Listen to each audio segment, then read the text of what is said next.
I just wanted you to listen to it with all this noise here and everything. Do you want me to check them all, or you think we're good? Okay.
Good morning. Good morning. Yes. Welcome to the beautiful sanctuary at St. Luke's Episcopal Church. And thank you for joining us this morning for the Atlanta Mayoral Candidates Forum on Housing, co-hosted by the City for All Coalition, Housing Coalition, and the Transformation Alliance. I'd like to take a minute to with great respect and undying gratitude, I should say, to thank the Atlanta Regional Housing Forum for allowing us to present this candidates forum in the safe space and the safe time that has been reserved for open, honest, balanced dialogue, discussion, planning, and problem solving around housing for over 30 years. So thank you to the Atlanta Regional Housing Forum. My name is William McFarland. I serve as the relationship manager for Georgia Advancing Communities Together, or Georgia ACT, and as a proud member of both the City for All Coalition and the Transformation Alliance, allow me just a couple of seconds to tell you a little bit about the hosting organizations. City for All is a broad-based coalition dedicated to ensuring an Atlanta with housing affordable for all. The coalition works to educate and mobilize citizens to press for legislation and resources which effectively address Atlanta's urgent need for housing affordability and accessibility. The Transformation Alliance is a collaboration of community advocates, policy experts, transit providers, and government agencies that believe equitable, transit-oriented development can promote community-building practices to link communities near transit stations with opportunities that they need to survive. So on behalf of both the City for All and the Transformation Alliance, I'd like to thank the many organizations and individuals, too numerous for me to name, whose hard work and dedication have made this event possible. We are also most appreciative of the candidates, not only for joining us this morning, but for their willingness to complete our housing survey, the summary results of which were made available to you this morning. It has been said that two things are required for significant, impactful change: critical circumstances and hope. Indeed, with no hope to balance those circumstances, what occurs is despair and irrelevance. Well, I think we know that we've achieved critical housing circumstance. What commitments will Atlanta's next leader offer to have us not just hope, but believe that the future Atlanta will be a city for all? So to get us started, and without delay, I am honored to introduce our moderator and the leader of the Atlanta Regional Housing Forum, Mr. Bill Bowling. Thank you, William. We've never had so many people at a housing forum, so thanks for everybody showing up. It may be the subject today, or it may be that this is actually a very important time, I think, for our city, for those of us who work every day, for folks who may be underhoused. So we'll get on with it. William said there was a long list of folks to thank. I'm going to do a little bit of that right up front. So first, thank all of you for being here. We worked out for the rain to be later. It'll be raining when you leave, but coming in, I appreciate it. Everybody got in here dry. I want to thank St. Luke's Episcopal Church. This is actually where we now do our regional housing forum on the first Wednesday, and we do those quarterly. So this is our housing forum date. We usually do those in the parish hall. So I want to thank the Reverend Dan Matthews, who's the rector here, and the Reverend Lauren Holder, who's head of outreach, that they are hosting us. It's not a small thing to open up the sanctuary versus just the parish hall event. So thank you. We Housing for All, City for All Coalition. Many of you are a part of that, and by the fact that you're here today, we consider you part of that coalition now. That's going to be a permanent coalition that wakes up every day and tries to work in partnership with the new mayor and the leaders of this city to provide better housing choices for our citizens. So for the Transformation Alliance and for the City for All, thank you. They're really the host today. I want to thank some folks who really work behind the scenes. And the first one is Susan Adams, who's here. Susan, who, if anything goes well, give her credit. And George Bergen, who is not here, but is often the person that I'm thanking around the Housing Forum, who really does the legwork to put that together. They're both working at ANDP, so John O'Callahan, thanks for loaning them out to us. I want to thank Bruce Gunner, who's a member of this parish. I hope you like Bruce's artwork on the side. I'm also a member of this parish, so this is really home for us.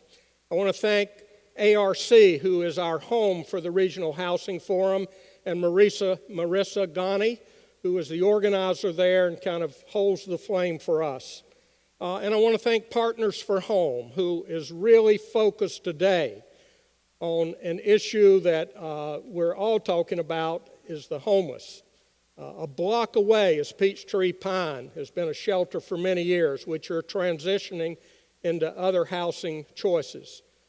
This is an emergency in our city. We have folks working on it and having a plan, but when we don't provide housing choices for folks, we end up with folks that are actually homeless on our street. And thanks for all the volunteers who have put this together, folks that worked in the parking lots, greeted you, and did all the things to make this work. I want to also introduce LeBon King. LeBon, if you'll stand up, who is a candidate for mayor. He's not going to be on the panel today, but thank you for stepping up and following your vision to run to be mayor of Atlanta. Thank you, LeBon. Give him a hand.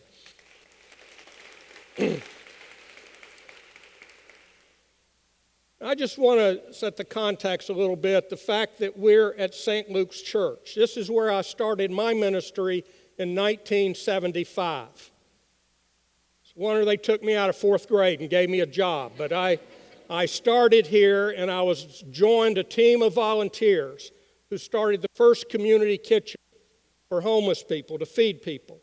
And out of that came, 4 or 5 years later, the Atlanta Community Food Bank, which is now serving over 650 congregations all through North Georgia.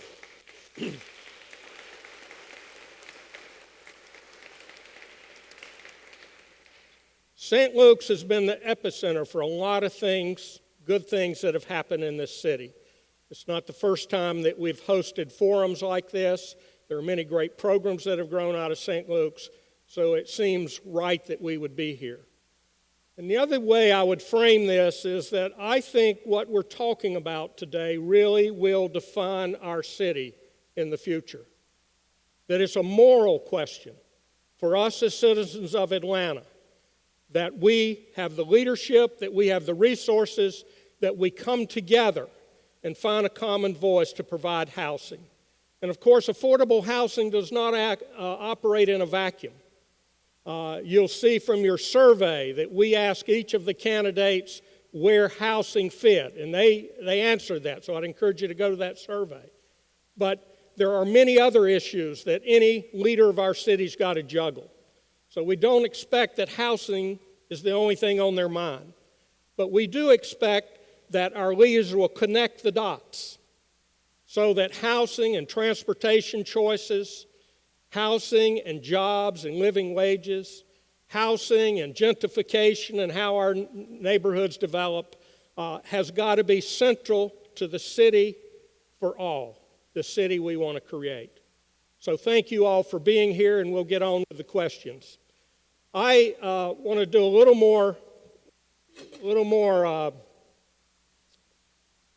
setting things up. I want to just say that in the city of Atlanta, more than 40,000 households are housing insecure in 2014. 40,000, not people, but households. meaning that these families are either homeless or in low income or paying more than half their income for housing costs. I know at the Atlanta Community Food Bank we're feeding over 200,000 people a week. And over half of those people have a job, keeping their part of the social contract, getting up every day and trying to make ends meet, and are still coming up short. So housing is the number one issue that people who are hungry report to us, that they're paying too much. Only 1 in 10 renter households in Metro Atlanta lives in subsidized rental housing or receives a voucher. Only 1 in 10. So a lot smaller number than people think. Since 2000, the number of housing insecure families in Atlanta has grown by 26%, a quarter of the population here. Families of color are disproportionately impacted. The crisis is only expected to get worse.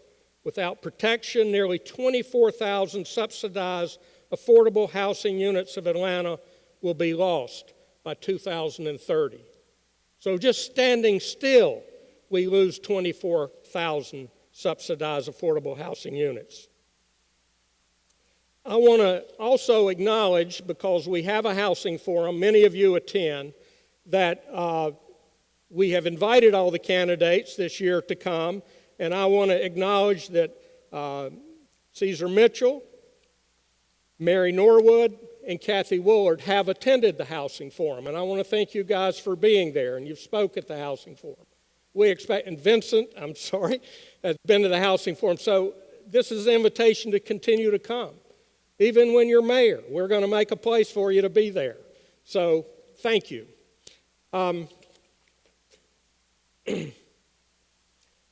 We asked all of you who registered for this to give us questions, and we had over 100 questions submitted.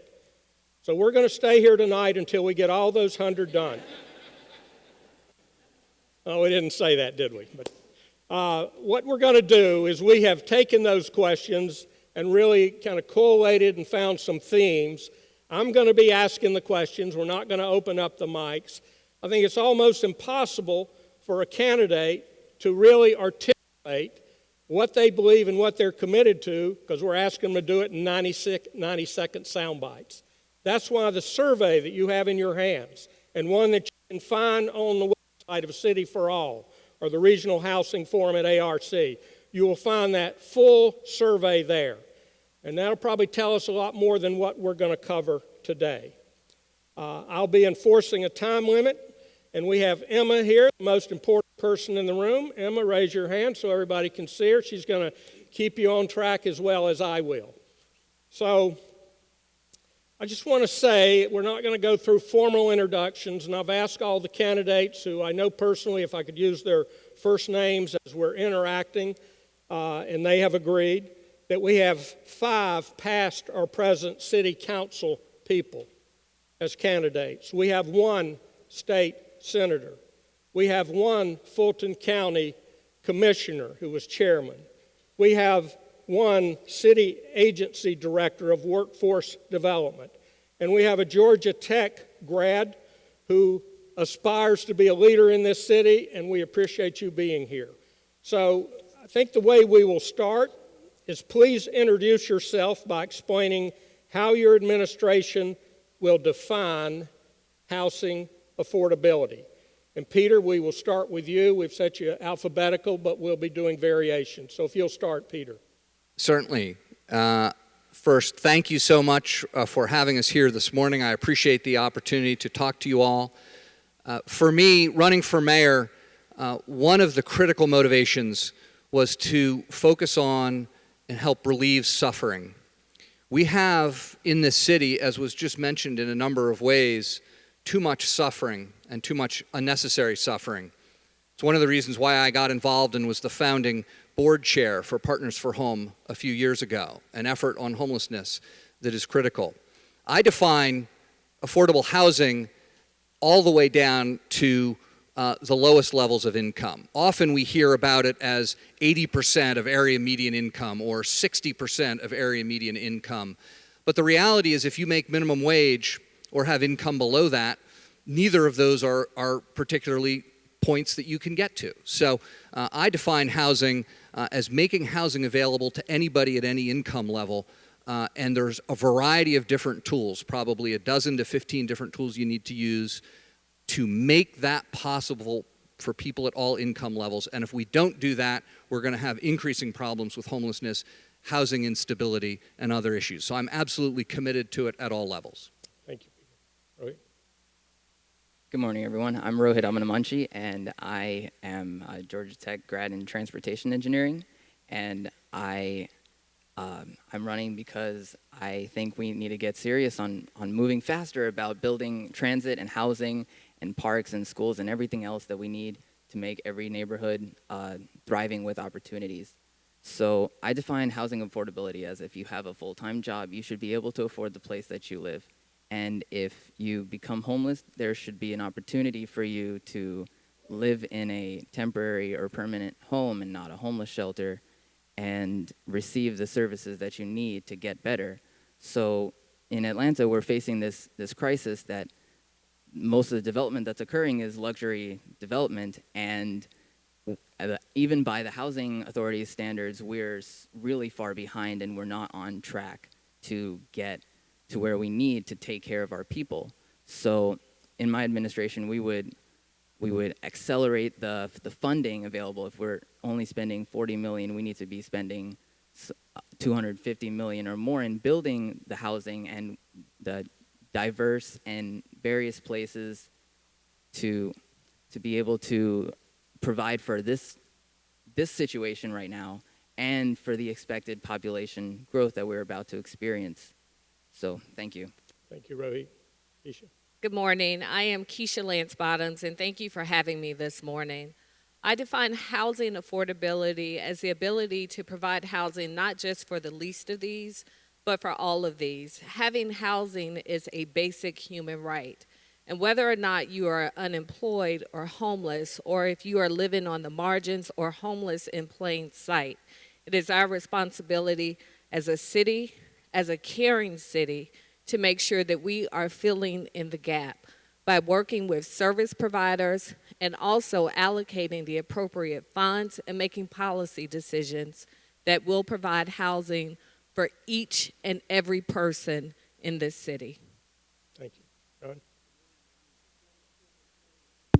Former chairman of Fulton County, we are the 9th largest region in the country, and I think that we need to address this issue in 3 ways. Number one, we need to look at it from a 5-county regional perspective, have a shared definition, consistency of practices and policy, because the truth of the matter is we have a lot of migratory patterns across the city from the counties and cities within the counties, et cetera. So there needs to be some sort of regional approach to this issue. Number two, Atlanta is a city of neighborhoods. There are 252 neighborhoods in the city of Atlanta. We need to make sure that there's sort of this all boats rising with the tide mentality in terms of making sure that there's consistency in terms of amenities, et cetera, within the city of Atlanta. And then number three, as the former chairman of Fulton County, led the fight in terms of the tax freeze. I think there's a great opportunity in terms of utilizing the tax assessment and the tax collection process as a means of making housing more affordable for people in the city of Atlanta. Thank you, John. Good morning. I want to answer your question by telling you a story. 3 Fridays ago, I was at the airport, and I saw a young lady pushing a janitorial cart. She was working for one of the vendors, the contractors that clean up the airport. She was wearing her smock, and I'm running for mayor. So I introduced myself, and she said, I live in a certain neighborhood, a neighborhood that I know very well. And I was going to ask her, but she told me, I make $8.55 an hour. And last week, I couldn't pay my rent. I'm working a double shift this week so I could pay my rent next week. That's what this is about. This is a human issue. And when you ask me what affordability is, affordability for that woman is being able to earn a living wage so she can not only put food in the refrigerator, clothes on the backs of her children, but also to afford a place to live. So my definition of affordability is in the context of economic inequality, economic immobility, as reflected in that woman's story. We've got to make sure that we have housing stock that's affordable to her. That's what this issue is all about. It's the most critical issue we face: economic inequality, immobility, and affordable housing in this city. Thank you, Vince. Lonza?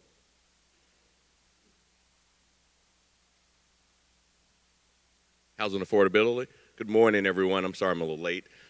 Stayed out a little bit longer at the forum. First I think about meeting people exactly where they are.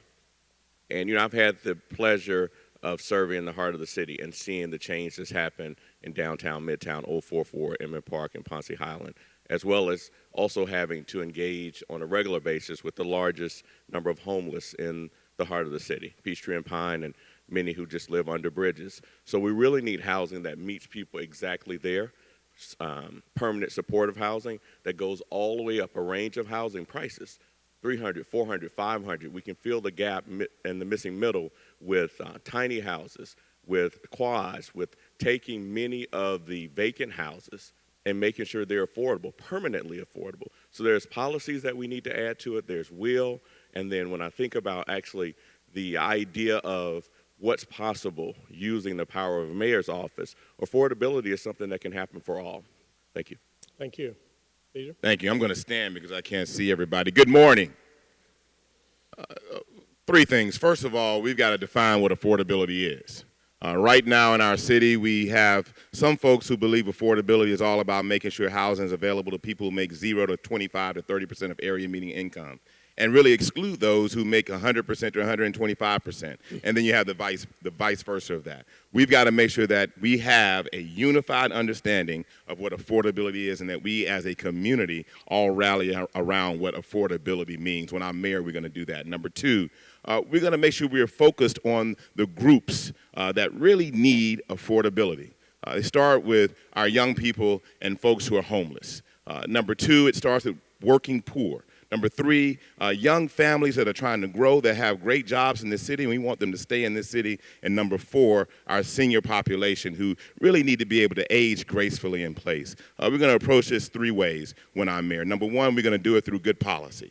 Number two, we're going to do it through strong partnerships with folks like the Atlanta Housing Authority, the Land Bank Authority, and other nonprofit organizations right here in this city who are committed, like this group, committed to affordability. And then we're going to make sure we're doing it by way of specific initiatives in our city, in our community, like turning blight to light and reclaiming all of the vacant and abandoned houses in our community that need to be turned into affordable housing. Thank you. Thank you, sir. Mary? Good morning. I'm delighted to be here with you. I have, as Bill said, participated in the Regional Housing Forum because it is so important. Affordability is at every level. We need everyone who wants to live in this city to be able to live in this city, whether that's 30% AMI, 50% AMI, 80% AMI, or the affluent. All incomes, all contribute to our city, all deserve to be here, all deserve to have a good quality of life. We have things that we have to do. In the mid-aughts, we had blight come through the city and ravage neighborhoods with mortgage fraud. Those houses need to be reclaimed and used for affordable housing. We have surplus city property we can use for affordable housing. We need to increase the amount of money that we put together for transit-connected housing, so that we are, when we redo the zoning code, when we redo our city ordinances, we are planning for the future where everyone can live in this city, everyone can be close to work in this city, and everyone can have a good quality of life in this city. Thank you, Mary. Michael? Thank you. Michael Sterling, thank you all for being here, and thank you all for hosting this very important conversation about housing affordability. You know, my life started in an orphanage at the Lutheran Social Services Orphanage. So I was a kid whose life started without a home, started without a mother, and started without a father. But I was fortunate to have people in my life who got involved and cared enough to make a difference. So I know what it's like to make sure that people have a place to stay and people are taken care of. When I think about housing affordability, I think about how critical it is to make sure that no matter what income level you are, no matter where you live in our city, that you've got access to affordable housing. So when we talk about inclusionary zoning, for example, I think that the negotiations for my administration started about 60% of AMI. When we talk about affordability, we're having conversations about mitigating tax increases. So, for example, I support a statewide cap on how much property taxes can go up year over year. I support asking the state for a waiver in terms of limiting the rent that can be raised so people don't experience a 40%, 50%, or 100% rent increase year over year. I support opportunities to make sure that folks can stay in neighborhoods and they aren't displaced, that we mitigate the gentrification and displacement of individuals throughout neighborhoods all over the city. So affordability has so many different meanings and requires us to do so many different things the right way. But it starts with making sure that we care and making sure that our intent, that our policy follows our good intentions. Thank you, Michael. Kathy? Good morning. I'm Kathy Willard. I think the definition of affordability, of course, is in the context of how much money you have and what your family size is and what your personal circumstance is. I feel like the city of Atlanta and the Atlanta City Council has debated for too many years the pinpoint of what that number is. We need to be thinking about how many units of housing do we need to accommodate people who are homeless and what sorts of services they need, or if they don't need services but they need to be near a certain school or in a certain neighborhood to reach work, we need to deal with that. For young people just coming out of school, they need that first apartment. And how many of those do we have and what do we need?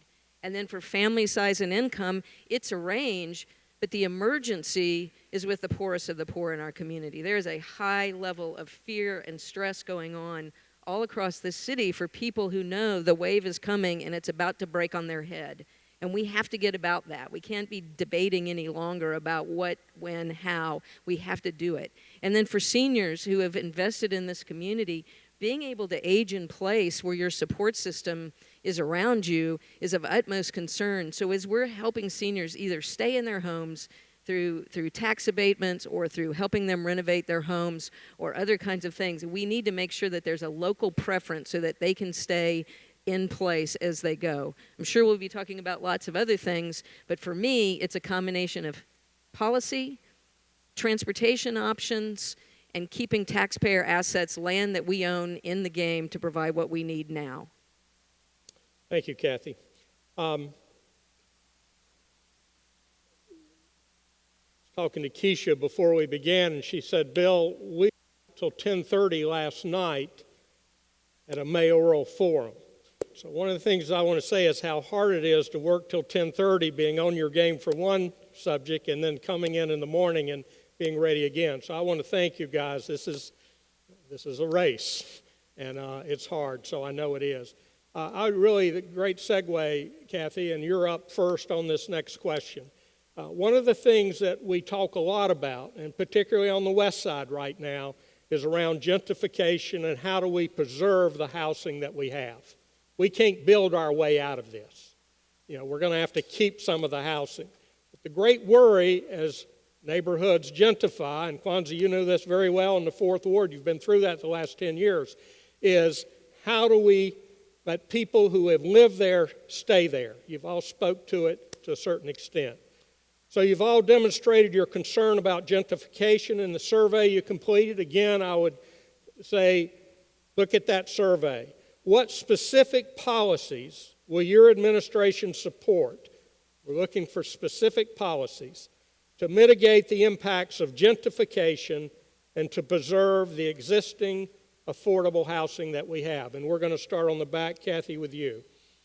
So as this goes on today, we only have 90 seconds to answer questions that are highly complex. The first thing I want to say is that the housing crisis that we're experiencing here is happening in every city of America, and it is exacerbated by federal and state policies that are creating wider and wider gaps in income inequality and less financing and solutions for housing. I just want to set that as the stage.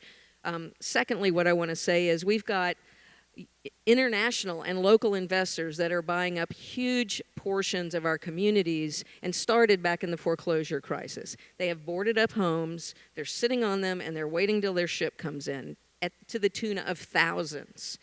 When I'm mayor, what I'm going to do is go to the General Assembly and work toward increasing the taxes that those investors are paying on those single-family homes as well as multifamily homes so that you can't board up a 200-unit apartment building, sit on it for 10 years, and pay $2,500 a year in taxes, and we're absorbing the cost of that investment. We're going to equalize that when I'm mayor. Secondly, there's lots of policies. I'm just going to mention two.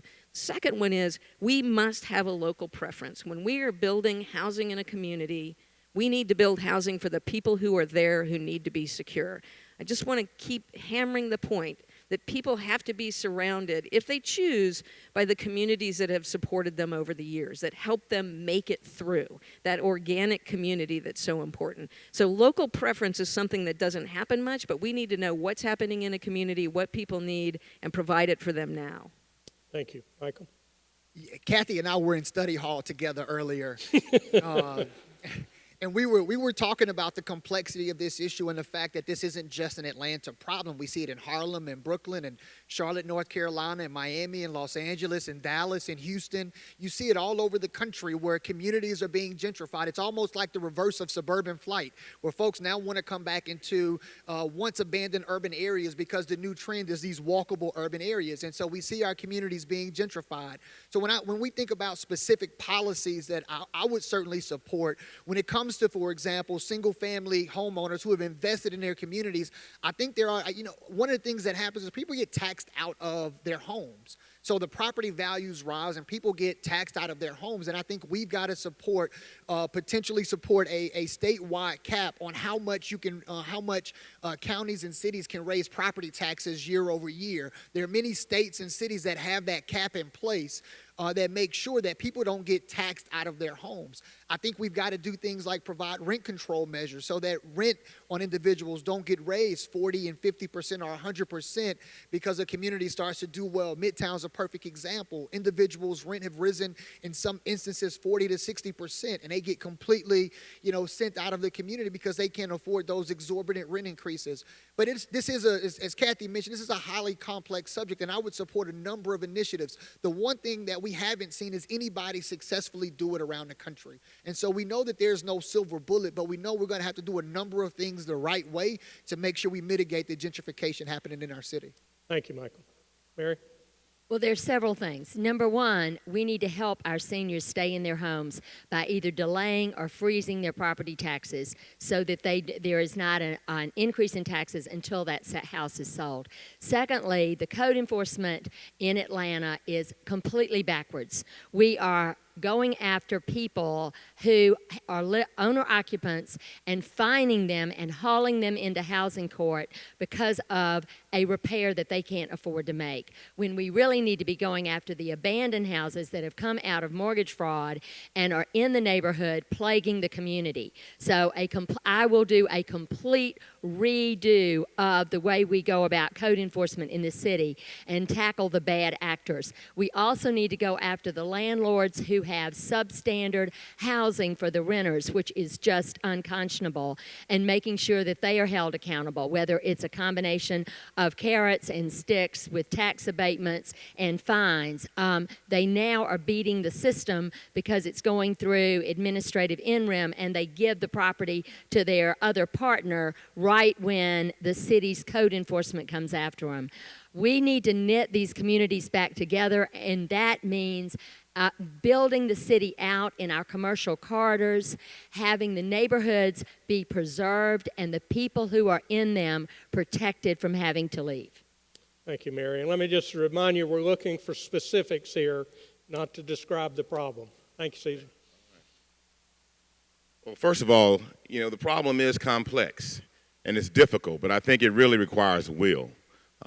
First thing that I'm going to do as mayor is to initiate a Blight to Light initiative. And that's going to be partnering with this community, partnering with the business community, and raising the funds necessary to go and take 10,000 vacant and abandoned homes in this city and turn them into homes that are affordable for teachers and firefighters, nurses, and our police officers. That's one initiative.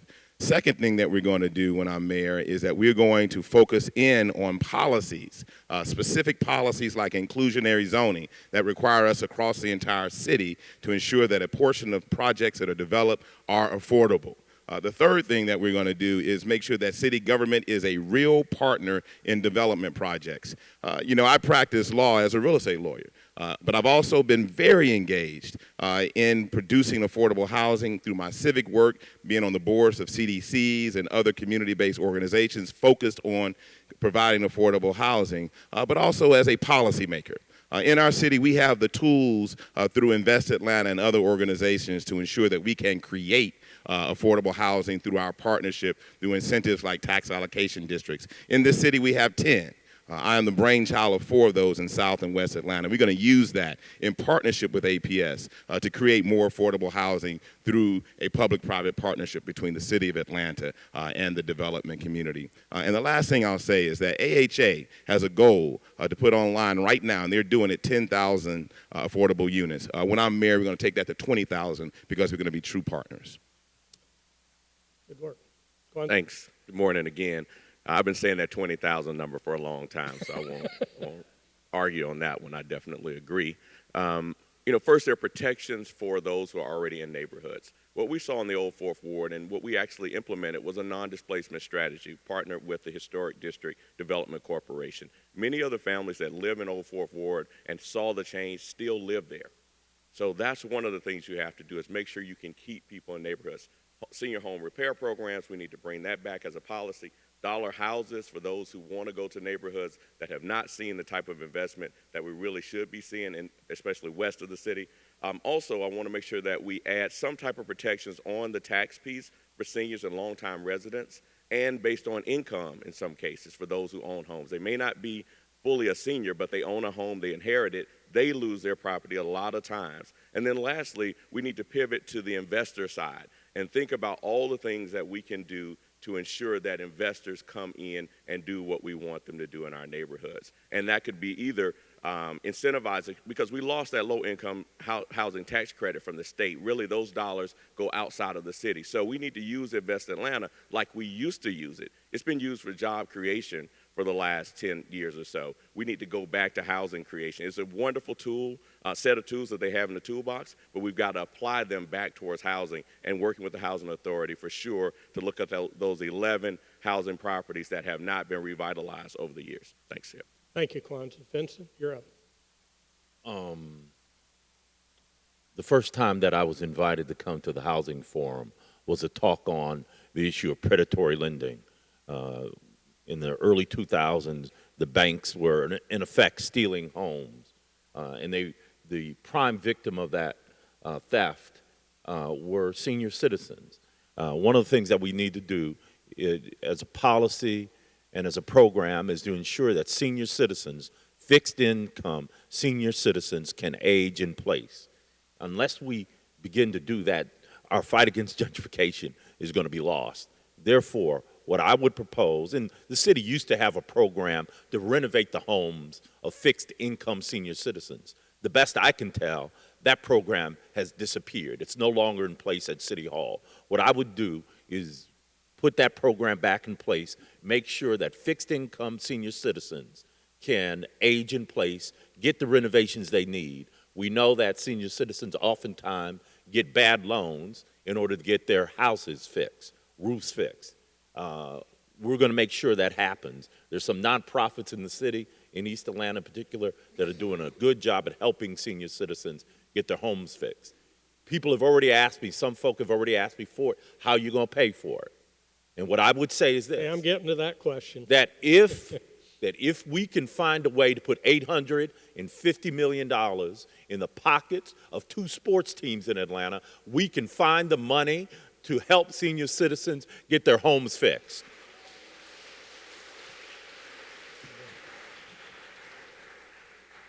John? So in terms of the question about gentrification, the way I look at gentrification is when you have community development and then those who are marginalized are displaced.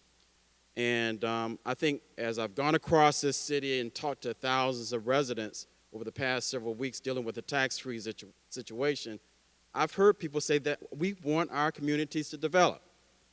But the complaint has been there are appreciating values in our neighborhood that are having an impact on my home in terms of taxes, whether I live in 4th Ward or whether I live in Buckhead or whether I live in Cascade Heights.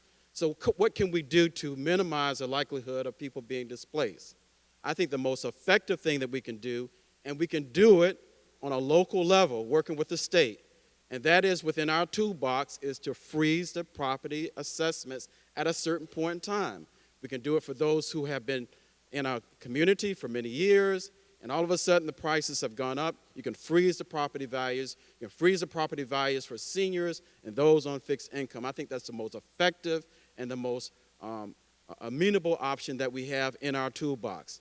Number 2, we don't talk much about evictions from rental properties in Atlanta. We are number 1 in the country. Last year, I went to Red Hook, Brooklyn, part of Brooklyn. They established what's called an eviction court. As chairman of Fulton County, we created many different courts, accountability courts. One of them that we can do in partnership with the city and Fulton County is establish an eviction court, which is a mediation tool to minimize the likelihood of people being evicted from their apartments. Thank you, John. Keisha? Thank you. One of the most fulfilling moments I've had on City Council was standing for the announcement of our first displacement-free zone. And the reason it was so fulfilling was for many reasons. One, I called upon the city to examine the concept of creating displacement-free zones to address gentrification. But it was announced in the Vine City English Avenue area. And that is the area that my family, my great-grandparents, children of former slaves, moved into around 1920. And when new apartments came, in the 1959 version of gentrification, my family was dispersed.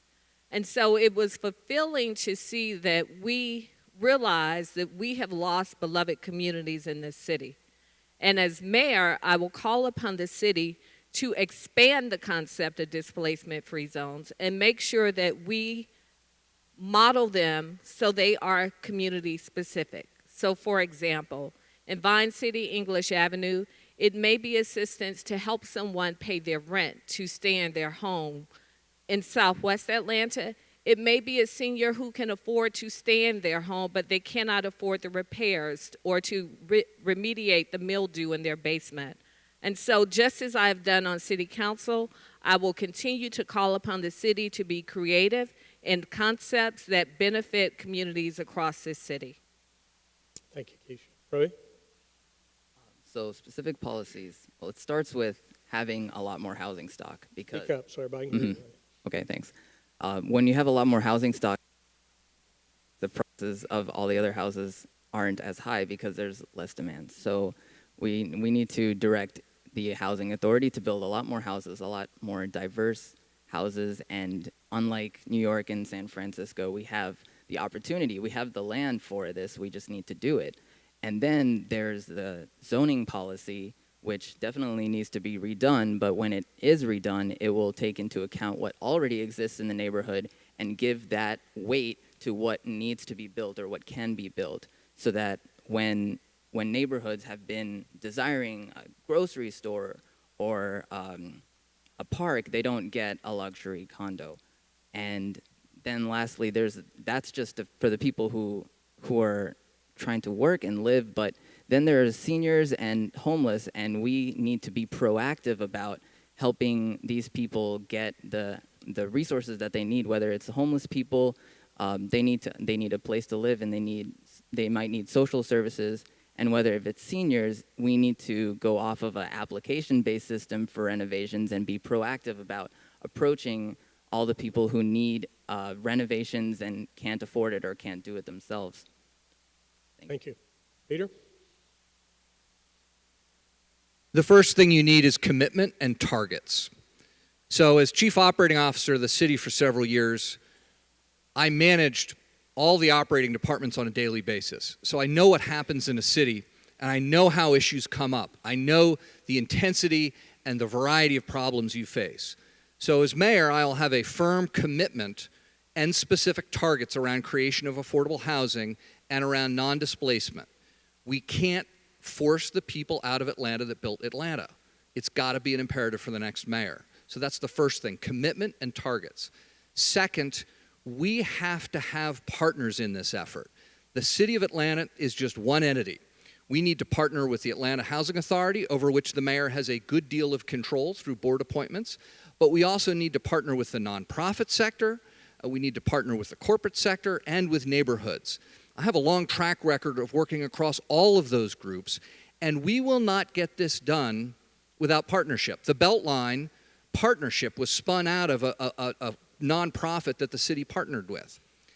So we need to partner with everybody in the city. Third, in terms of specifics, there's probably 15 different tools we could talk about all day here. They're complicated, but things like community land trusts, inclusionary zoning, community development corporations, site-specific housing requirements around affordability, all of these are tools that we need to use and can use, but you have to have a mayor that has the commitment and will work with the partners across the city to solve the problem.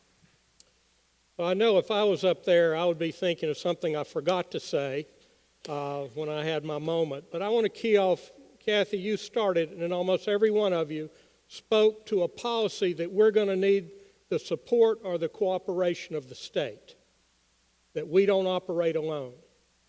I just want to ask by a show of hands, how many have been to the state capitol, have lobbied for a bill, and been successful, and feel like as mayor, you would be effective in trying to get those policies passed for the city of Atlanta? I want to know, have you been to the Capitol and lobbied successfully? All right. So, Rohit, Keisha, you still got that work to do. And do you feel confident as mayor, because it's going to be a big part of the job? Each of you have done this. I'm sorry? Do you want us to give us an example? No, I just, we could go on, but I just think this is a very important point. Vincent, you would know this better than anybody because you've been there, that we've got to work in cooperation with the state for many of the things that we're talking about. One of the tools that we've had is homestead exemption. And, you know, prices were going up so much in the property before 2008. We went to the Capitol. We increased the homestead exemption to $30,000 from $15,000. How many of you would support increasing homestead exemption? Several of you spoke to it. All right, so I think we have consensus on that.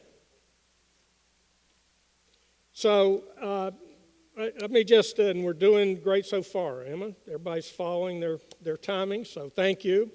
I want to bore down a little bit on the gentrification and preservation of affordable housing.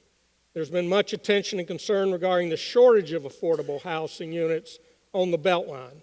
In fact, this issue has led to the resignation of 2 high-profile board members and the recent leadership change. This has been probably more than anything else been in the media about the lack of affordable housing. How would your administration ensure that the Beltline lives up to its promise to include 5,600 units, which is what they're on tap for? Here I want to ask Caesar first, then Mary, then Kathy, and then Vincent to answer this question. Well, first of all, you know, my relationship with the Beltline began because of this lady right here, Kathy Willard. One morning she called me to a meeting very early to introduce this idea to me. And from that point forward, I was really very much committed to making it a reality. As chair of the Community Development Committee, I actually was one of the sponsors of the legislation. I also held hearings and made sure that it became a project that this community, our city, could say grace over, so that it was an inclusive project. When I'm mayor, we're going to make sure that we not only produce 5,600 affordable units for the Beltline, but we're going to take that to 10,000, if not more. How do you do it, Caesar? We're going to do that because we're going to focus in on partnerships right now. It's been announced that there's a partnership between the Atlanta Housing Authority and the Beltline. We're going to make sure we put that on steroids. Number two, we're going to make sure that we're utilizing the tax increment financing tool that drives the Beltline to ensure that the development community is producing affordability around the Beltline. Number three, the Beltline has a halo area. And in this halo area, we've got homes that are waiting and starving to be redone and redeveloped. We're going to generate a fund that's created from public and private dollars through creative measures from state legislative initiatives that I intend to implement to create homes that are affordable in and around the Beltline area, all the while having strong policy to ensure that we do not have displacement while we're creating this improvement around. When you say public money, you're talking about the city. No, I'm talking about public dollars. I'll give you an example. Day one. I'm going to go to the state legislature and ask if we can and see if we can get past a bill that will allow us to use a portion of intangible tax and transfer tax to create an affordability fund. I'm also going to make sure that because now we can do incremental sales tax dollars. And we use sales tax dollars for a lot of important measures such as infrastructure, transportation, et cetera. Why not use a portion of a penny to set aside for a housing trust fund? That's just two of many ideas I have about how we will fund it. I think actually utilizing the funding mechanisms of TIF financing is one way, utilizing the general fund is another way, but that's not always sustainable. Yeah. And we've learned that when we experienced the recession. Thank you. Mary? Well, there are several things. Number one, we've got the MARTA tax, we've got the T-SPLOST, and I want to see us take a part of that MARTA tax and have a living transit fund that will be a fund that will provide affordable housing where you're near transit. The other thing that we need to look at is I have been involved in authorizing developments around the Beltline, and we get into the numbers don't work and we can't do this and we can't do that. We need to be very creative in a transfer of development rights, because what we don't want to do with the Beltline is to do such high density development that we literally isolate it from the neighborhoods it's supposed to connect to. So it is very important to me as we rewrite the zoning ordinance that we put the policies in place that will enable us to have the livability and the connectivity that we want while building out the Beltline. Thank you. Kathy? Thank you. You know, I got back into this race because I was primarily or initially concerned about where I see the Beltline going awry and the missed priorities. That combined with the issue of income inequality compelled me to decide to run for office again. I had breakfast with Ryan Gravel this morning. I have breakfast with him every Wednesday morning, and we solve the problems of the world. And it's highly satisfying to both of us. First of all, let me just say this. We've now gone through 2 executive director or CEO changes at the Atlanta Beltline Partnership and at ABI, Atlanta Beltline, Inc., and replaced those positions without a search. We didn't do any analysis about whether we wanted to change our focus, change our direction, bring in talent that had a different point of view about what we're doing, and have a pool that is diverse and reflects our city. That's deeply disappointing to me. I don't know how you think we can get a different result in what the priorities of the organization are when we are recycling the same leadership over and over again. Secondly, the Atlanta Beltline has struggled for the last 15 years to build more than 500 units of affordable housing. What that says to me is, A, we need to think about a different model of how we get that done, i.e., let's take the money that we need to commit to get those units done and give it to organizations and developers who will actually do the job fast, right? This is an organization that's about acquiring a rail corridor, putting down track as quickly as possible, and moving on, not building housing. So I think that's the second piece to that. And thirdly, I think that we have to make sure that we are not giving away land that the Beltline owns or that the city owns so that developers can use their own imagination about how they can make money on it instead of doing what we need to do in the communities where we need to be doing this work. Thank you, Kathy. Benson? 12 years ago, I attended one of those 90 meetings about the Beltline. And at that meeting, I got up and I said that the Beltline we have a danger of the Beltline becoming an engine for gentrification. And I almost got ran out of the meeting because I was goring a sacred cow. But guess what's happened? It has indeed become that engine for gentrification. And I know people have epiphanies, but we cannot govern by epiphany. We've got to do the right thing when it's time to do the right thing. Over the last 12 years, when I've been fighting the banks, when I've been fighting the Wall Street, when I've been fighting to keep people in their homes, City Hall has allowed this to happen. The commitment of the Beltline has been forfeited.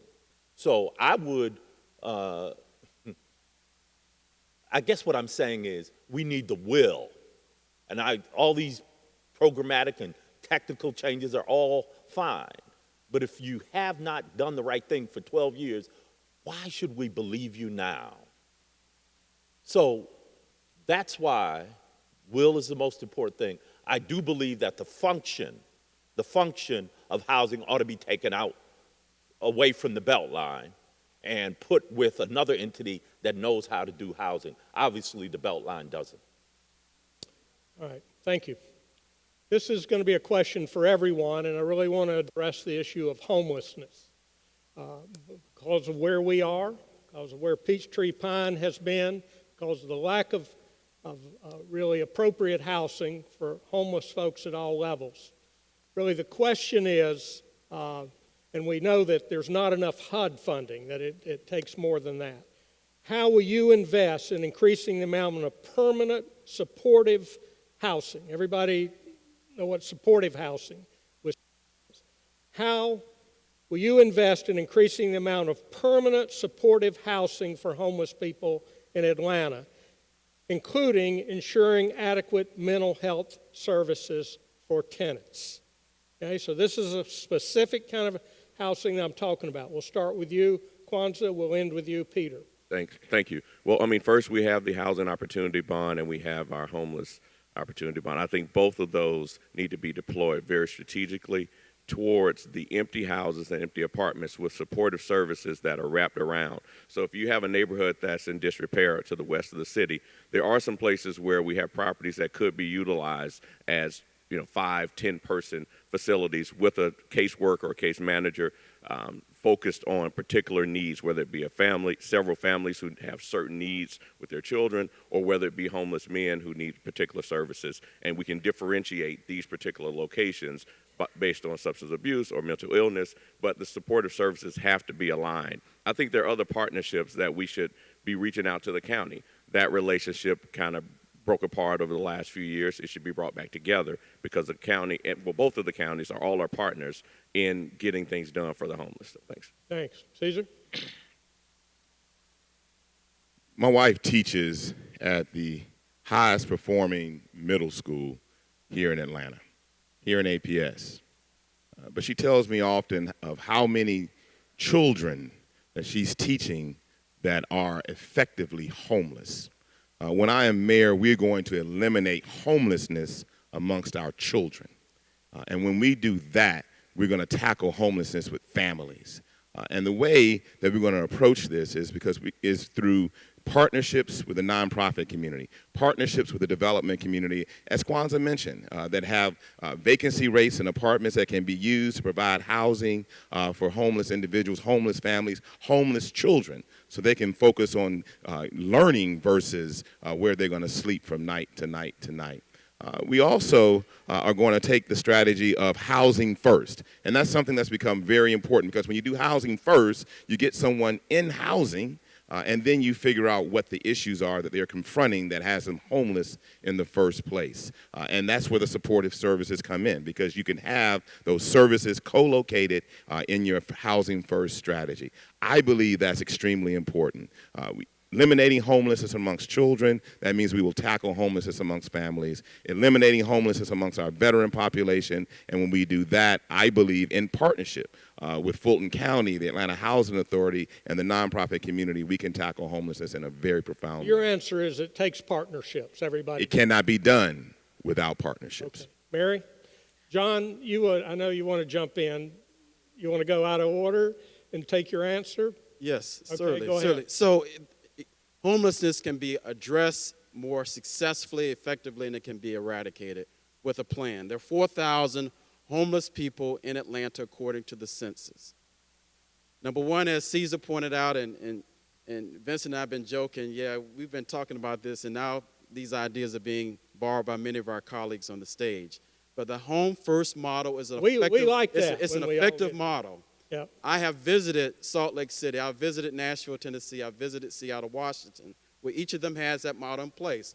So you retrofit a facility, multi-units, and then you provide the services to those who are in need of a home and get them on a path to home ownership. So it's an proven model. I've seen it. I've touched and felt and listened and talked to people, number one. Number two, we need to establish what's called assessment centers around the city where a person who is homeless goes to this center, has his or her situation assessed, then pointed to services to be helped. Number three, a high percentage of homeless people are mentally ill. Under my watch at Fulton County, we outsource mental health services, whether Mercy Cares, et cetera, they will be available to work with the homeless community, and the hiring of homeless navigators. These are individuals. So we got all that, John. Yes. How's that going? It's headed in the right direction, but as mayor, it will happen under my watch. Okay. Mary, I'm sorry. John was jumping out of his seat over here, so I wanted to get it. It's all good. I have been following the Regional Commission on Homelessness for a long time.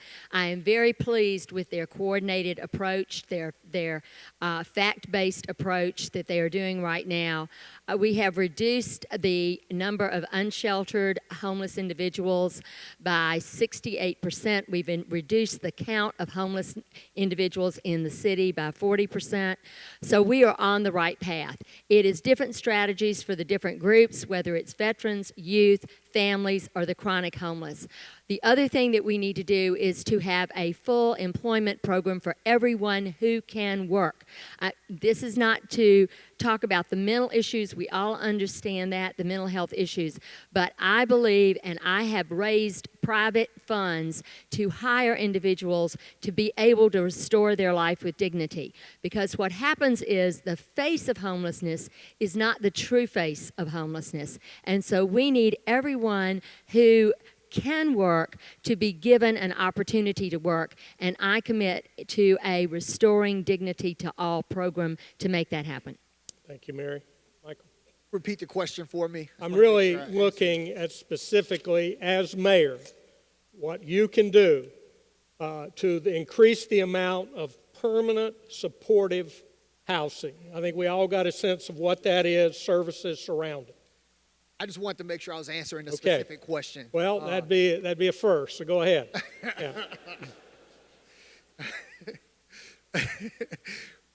What I will do, one is, we know, for example, right now the Atlanta Housing Authority has about 1,400 of those units in place. I would work with the Atlanta Housing Authority on their Vision 22 to increase the number of those permanent supportive housing opportunities. The other thing I see that happens a lot, Bill, in Atlanta is that we've got so many people who are working in this space that work in silos.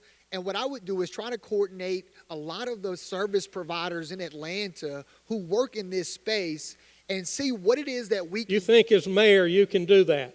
Because trying to do that. If I can, I shouldn't be the mayor. Huh? If we can't bring people together. So are you going to be the convener? Absolutely. Okay. Absolutely. I plan to be the convener. Okay. And I've got experience convening people, working, at the Workforce Development Agency. I worked with the Atlanta Housing Authority to provide the workforce requirements for their supportive services. I partnered with them on choice neighborhood initiatives, and I had a board of 29 people who were comprised of labor unions, private sector businesses, as well as a nonprofit organization. So I've worked with a number of different organizations and convened people who have very different views in my past. And so I do believe that we can bring people together who are in this space and working to provide affordable, permanent, supportive housing. And the city's got to make an investment. The city also has to maximize the grant dollars it gets from the federal government. The city has to go aggressively after state dollars in this arena. So if we're going to increase the permanent supportive housing that we have for homeless people in the city of Atlanta, it's going to take a multi-tiered approach that requires us convening the number of different groups that are working in this space. Thank you, Michael. Kathy? Well, first I'm going to ask John Eves to try to remain as Fulton County Commission Chairman because I think the partnership between the mayor and Fulton County on providing those wraparound services is critical. And I know that there's not a relationship there. I also know that he can't go back and leave now that he's resigned from his seat. But that's unfortunate because that's a missed opportunity for us to work together. The city doesn't provide mental health and substance abuse services. That's a county function. Secondly, what I want to ask is that the people who are on the Atlanta City Council today not approve the sale of the Civic Center site to a private developer. We can do that right this minute until we figure out how many units we need there and how we can provide those services in the same building. And I think there's a lot more we can do there with a not even a very long community conversation about what needs to happen in that very important site that, oh, by the way, is within a relative walkable distance to transportation. It is just what we need. Thirdly, nobody's mentioned partnering with the faith community, and the faith community has been on the leading edge of providing services to people who are homeless with or without coordination from the city or with each other. And I think that's a place where we've got to make sure that those partnerships are heavily at the table. Thirdly, I think we need to make sure that what we do is results oriented. You know, we sat and watched Peachtree Pine for decades, and people didn't get out of it. People didn't get out of homelessness. And we've got to make sure that whatever we're doing is actually working and really not be soft about it. If you don't have a program that's working to get people out of homelessness or help them change their condition, we can't fund you anymore. That's just the way it is. And last, I just don't know if anybody was listening to NPR on the way in when Ben Carson said that they were cutting their budget at HUD by $6 billion. And we've got to find housing for all the people impacted by climate change and funding and flooding while trying to build housing for people who need it now and not in that kind of an emergency situation. So the wave is going to crest, and we've got to stay focused on it. Did you get that quote? Kathy's in for $6 billion. Peter, you're up. So I mentioned earlier that a few years ago I helped start an organization as founding board chair called Partners for Home. So I've been walking this walk for a bit. Partners for Home has as its objective coordinating voluntarily, but coordinating nonetheless, the efforts of the service providers in the city of Atlanta. So some of the ideas that have been mentioned we have started doing. So coordinated intake and entry, for example, where we assess individuals and we get them to the best place for those individuals, wherever they hit the system of volunteers in Atlanta and service providers in Atlanta. And yes, that includes the faith community. We look where we have beds available across the city and try and line people up with available beds on a systemic basis. And I just have to give an acknowledgement to our executive director, Catherine Marchman, who's here, who has done incredible work over the last, yes. Helping find Catherine was one of the best things that we did as an organization. But it's not enough. It's not enough. Back to my point about suffering. We have suffering in this city, and I hate to rank suffering and who suffers more than others because that's really not good to do. But when you look at the homeless, when you look at homeless youth that are kicked out of their homes, you are talking about an extreme level of suffering. So we need more money on this. So specifically, I'm supportive of additional funds from the city of Atlanta. We have $25 million in partnership with the private nonprofit sector to deploy on this for a total of $50 million. The next mayor better make darn sure that they spend that money. Some people on stage, I hear, are not interested in spending that money. So we need to make sure that they're locked in on that. And then we need to find more money. We need to get the HUD bonus projects. I've sat in the Continuum of Care meetings, the Continuum of Care Governing Council, trying to figure out how we get more money from HUD through the bonus programs. We need to work on all of those things across the spectrum of funding sources. Thank you, Peter. Roy. Just like Peter said, there's two problems here. One is that we have money allocated to it and we're not spending it. And the other thing is that we need to raise a lot more money for this. And what this is we have 4,000, if we have about 4,000 homeless people, that's enough to give care on a case-by-case basis so that each person's situation can be assessed. Some are mentally ill, some are not. Some have just been evicted because they missed a paycheck. So we could be able to build houses that have the support, and it's been shown in other cities that it costs taxpayers less to actually house homeless people in housing than it is to have them be arrested for crimes or to have them go get mental health services in the hospitals that they can't pay for, and then that eventually goes on the burden of taxpayers. So eventually, it's a pretty sound argument that if we actually provide a house for each homeless person, that would save us money. So we don't need to argue that anymore. We just need to spend the money that we already have allocated for it, and then there are avenues to raise more money, such as the parking tax and bonds that we can use to build these houses that we're so far behind on, and then link these houses to the social services that the people need to actually get back on their feet. Because it's not just the house, but it's the social service as well, and we can't just be like scrounging around looking for a bed for these people. We can be on top of it. If we have 1,400, then why not 4,000? Thank you, Rohit. Keisha.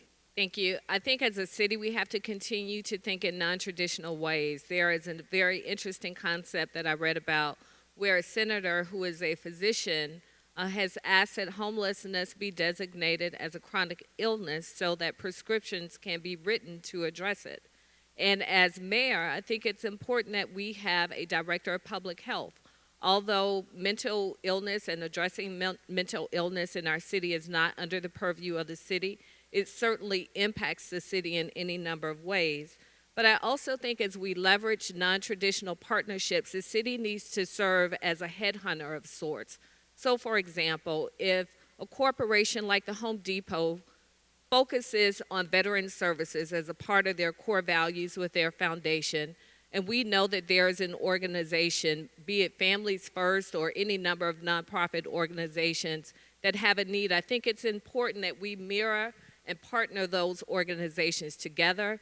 And as a city, make sure that as people and service providers are coming to us with ideas, that we are pointing them in the right direction and using our bully pulpit to create meaningful partnerships. Thank you, Keisha. Vincent.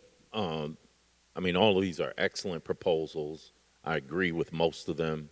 I do believe that the housing first model as a concept is critical. What I would do to ensure the supportive services that we're talking about is make sure that that $50 million and other monies, increased monies for housing first type initiatives would have a direct connection to supportive services. A percentage of those dollars would go to supportive services that are needed in order to stabilize people in place. So the housing first is something that concept is something that I share with some of my friends here on the panel. I agree with them on that. Well, I'm encouraged you guys are in agreement generally about this. Let me just ask, and this is for the city council people. This is the first time we've ever, and I started on 1975, so we've been working on this a long time. First time we've ever had a general fund, $25 million devoted to supportive housing. As council members, are you guys confident that we're going to get that money and we're going to spend it for the homeless? Kwanzaa? Absolutely yes, if I'm mayor. Caesar? Make sure that the private sector comes in with this 25, and then we've got to multiply on that because it's not going to last forever. Okay. Mary? Yes, and we need to make sure that these facilities are built correctly and that they are supervised correctly, because what is one of the problems with supportive housing, and I've been down there watching the debate, is people say, I don't want that in my neighborhood. So it needs to come with security, it needs to be a well-run facility, and needs to have good neighbors. The operative word is correctly. So who defines correctly? Everyone knows what being a good neighbor means. Being a good neighbor is not the kind of neighbor that Peachtree Pine has been all these years right next door to St. Luke's. Lots of great intentions there, but it just hasn't been a good neighbor. I think we all understand what that means. Keisha. I have not, although I've lobbied at the state and not been successful yet, as mayor, I do look forward to being successful in lobbying the state to allow the city to designate a percentage of sales of property sales over $1 million for certain issues in the city, whether it be increasing our green space or whether it be addressing homelessness in the city. All right, and let me ask the question, because John, I'm going to call on you for this, so you can answer what you want to, but answer this.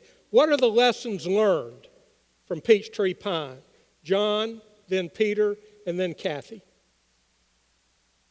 Number one, you can't have a big warehouse that just houses folks as an emergency housing shelter. You have to provide services. When a person falls off the wagon, there's got to be a blueprint for that person to get back on the wagon. So unlike the folks up here, I've visited Peachtree and Pines many times, been inside the big facility where they're housed, much like the size of this church. And you see barracks lined up with 300 or 400 men in that facility, but they did not receive any service. So it was too big and no it's service. Too big, so you need a smaller facility that provides the wraparound services and a roadmap for them to get on their feet again towards some sort of permanent housing. Number two, back to the other question.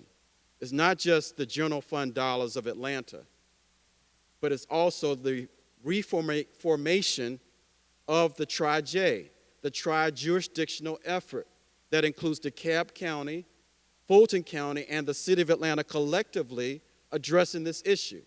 It was dissolved under the current administration. When you bring them back together, you are able to get HUD dollars, now notwithstanding what Kathy Willard just mentioned, but HUD dollars which allow these three jurisdictions to address the homeless situation in a collaborative way. Because homelessness is transient. Here in Atlanta today, maybe in DeKalb County tomorrow, so you got to deal with it in a collaborative way. So smaller shelters, supportive services, but also the being at the re-establishment of the tri-jurisdictional coalition. Peter. So I think there's a couple categories of issues. Lessons learned. Yeah, lessons learned. So the first one, I think John did a nice job covering. So we have to look at the scale of facilities. We have to look at the amount of services. We have to look at the funding. We have to look at how a organization works in partnership with its neighbors. I think all of those are good issues to look at.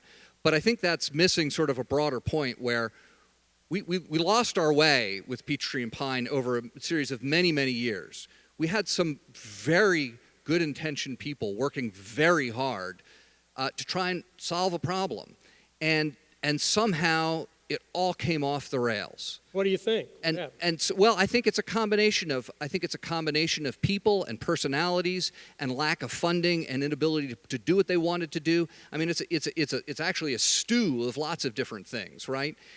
But there's a lesson to be learned there. So as we embark upon, and we need more low-barrier shelters. Part of the plan that we created at Partners for Home is to construct, with that $50 million, new low-barrier shelters so that people can have a place to go, whatever their circumstances. But we need to learn from what happened in Peachtree and Pine and make sure that we're working with all of the stakeholder groups, and we make sure that we provide the best possible environment for the homeless. And I think there's I'd love to see a detailed case study on this from one of the local colleges or universities.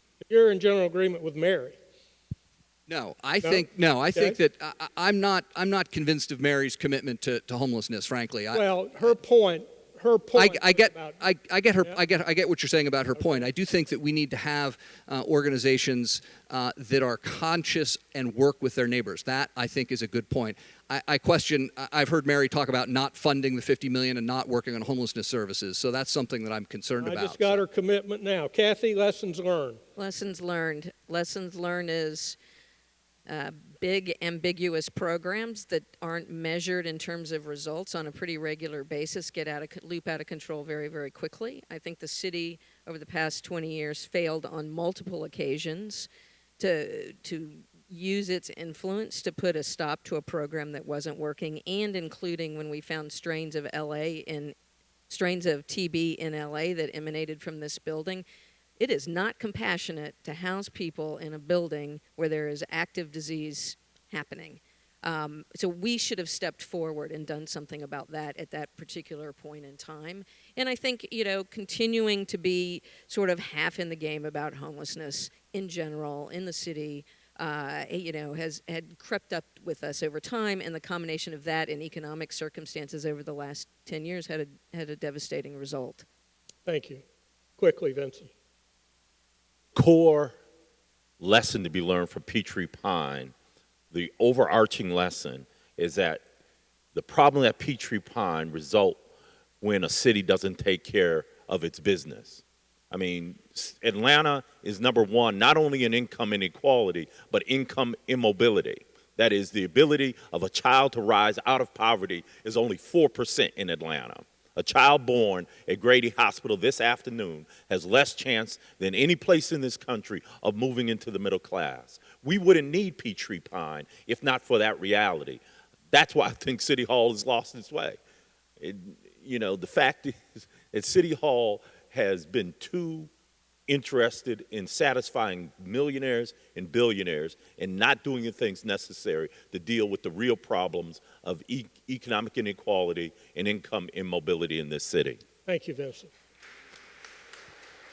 So I want to move now, a couple of things coming up. Where's the money? I'm going to ask that question in a moment. I want to ask about a particular tool that many of you have already referenced, inclusionary zoning. Often controversial, often some folks support it, some folks don't. But I really want to ask, as we have looked at what has happened in high-end housing, of the apartments that we're building, there's been an 867% increase of those units. And there's been no increase of affordable units. So you think, well, we're taking care of those folks, but we're not taking the folks on the people we've talked about on limited income who may have particular issues. One of the tools is inclusionary zoning. We have passed that for the Beltline. That was even hard. When we look across the city, I want to ask Keisha, Peter, and then Kwanzaa. Your survey responses reflect that you are not totally committed to inclusionary zoning as a tool. So I'd like for you to clarify that, or just really tell me, if not that, what are the tools that we use? You're up. Interesting you would ask. Last night at our forum, Kathy and I together mulled over an answer because, and this is me putting my lawyer's hat on, legally I'm not sure that we can do inclusionary zoning across the city.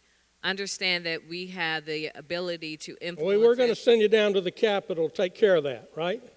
Exactly, right. Exactly. But it really is just concerns out of the legality of it.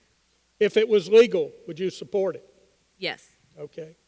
So you have to be more precise about the term, and that was my issue with the survey. Okay. So when you talk, even the term mandatory inclusionary zoning means very different things in different jurisdictions. What would you support? So what I would support is a requirement for affordable housing in new construction paired with incentives. And that's actually typically the definition. It's not just a blanket requirement without incentives. I think that you have to have it coupled with incentives, and I'll tell you why. And there's still legal issues with that to be worked out.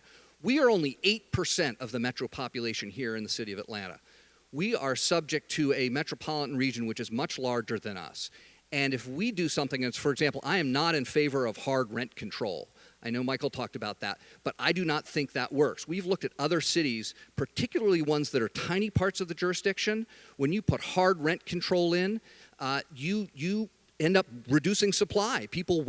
Developers won't build, and we can't fix that. We can't come up with enough capital as a government to fix that. So things like hard rent control, I think, are ineffective, have been studied and proven to be ineffective, and mandatory inclusionary zoning, if you don't have any incentives, if you're just mandating that if you have a house and you want to rent it out, I'm telling you what you can charge for it, or that you have to build another unit that's affordable, that's, first of all, not legal. Second of all, you'd have to have it done on a statewide basis if it were to be legal.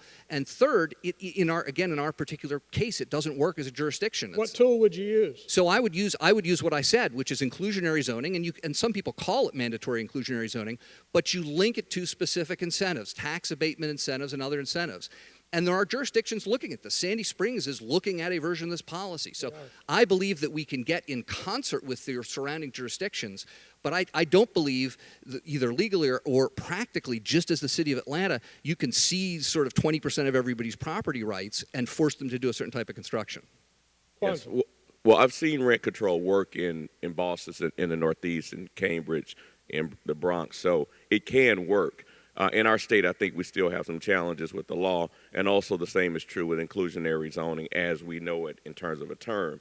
I think the real thing is having the will and buying down the land costs and having the right relationships with the banks and the development community. It takes real partnerships to incentivize them to do what you need done. We've had similar types of opportunities on the Boulevard corridor. We've got voluntary affordable coming at the corner of Highland and Boulevard. Also, Wingate Management, which has project-based Section 8, they agreed to do not just low income, but also other types of housing in a place where we could diversify concentrated poverty. So really it's having relationships and also having some tools, again, using Invest Atlanta in a very different way than we've been using it in the last 10 years or so. Good. First of all, I believe it really is going to require relationships. Relationships with the banking community, the development community, and the state legislature. As mayor, I'll tap into those relationships I've built through my work civically, in the business community, legal community, and as a policymaker over the last 25 years of my career. But this is the problem. There are about 300 people in this room, and I would dare say that most of you in this room believe in inclusionary zoning. But there's another room where there are about 300 people, and they're going to fight like the Dickens to ensure that we don't have inclusionary zoning. So until we're ready and willing and have the will to step up and say that this is a policy that is going to save our city, we're not going to have inclusionary zoning. We've got to figure out how to make it a win and a win. So the question, Caesar, and I called on you. Yes.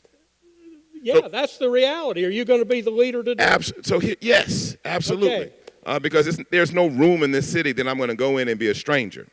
There's no room in this city I'm going to go in and not be able to have a conversation about the real deal going on, whether it's in the business community or whether it's down at the corner of Boone and Joseph Lowry. That's been my experience. But here's the deal. When you talk about inclusionary zoning, how do you make it the win-win? And some of this has been touched on. People wanting to be consistent, and I respect that with candidates wanting to be consistent, and you should always be consistent with what you say in a room like this and what you say in a room of developers who don't want inclusionary zoning, but this is what it's got to be. We're going to have a policy where it's going to be at least 15 to 20% inclusionary zoning. But we're also going to have policies in place that allow for you, and I'm going to end on this, that will allow for you to be able to get a density bonus, allow for you to have an expedited or reduced permitting process. Those kinds of things create the win-win. All right, so I know everybody wants to speak on this. We're winding down, and the next question is, where's the money come from? I'm going to give you a chance to stand up and stretch for a minute and think about the answer. You guys have been sitting here for an hour and a half. If you want to stretch for a minute.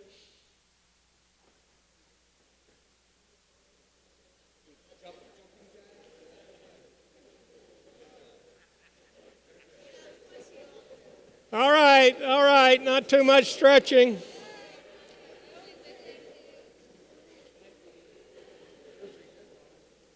All right, so let me bring us back to order.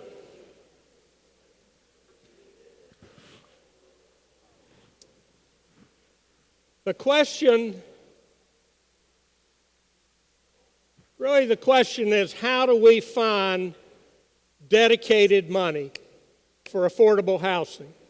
Now, I notice Catherine's been mentioned a lot today. Housing Authority will take care of it. I don't know if you've been smiling over here. I hadn't looked over here, Catherine. And you've all made the point that the city can't do this alone. I mean, there's not enough money. Really, I think we're talking about probably $1.5 billion to do everything in our ideal world. But we know that other cities have made commitments greater than ours.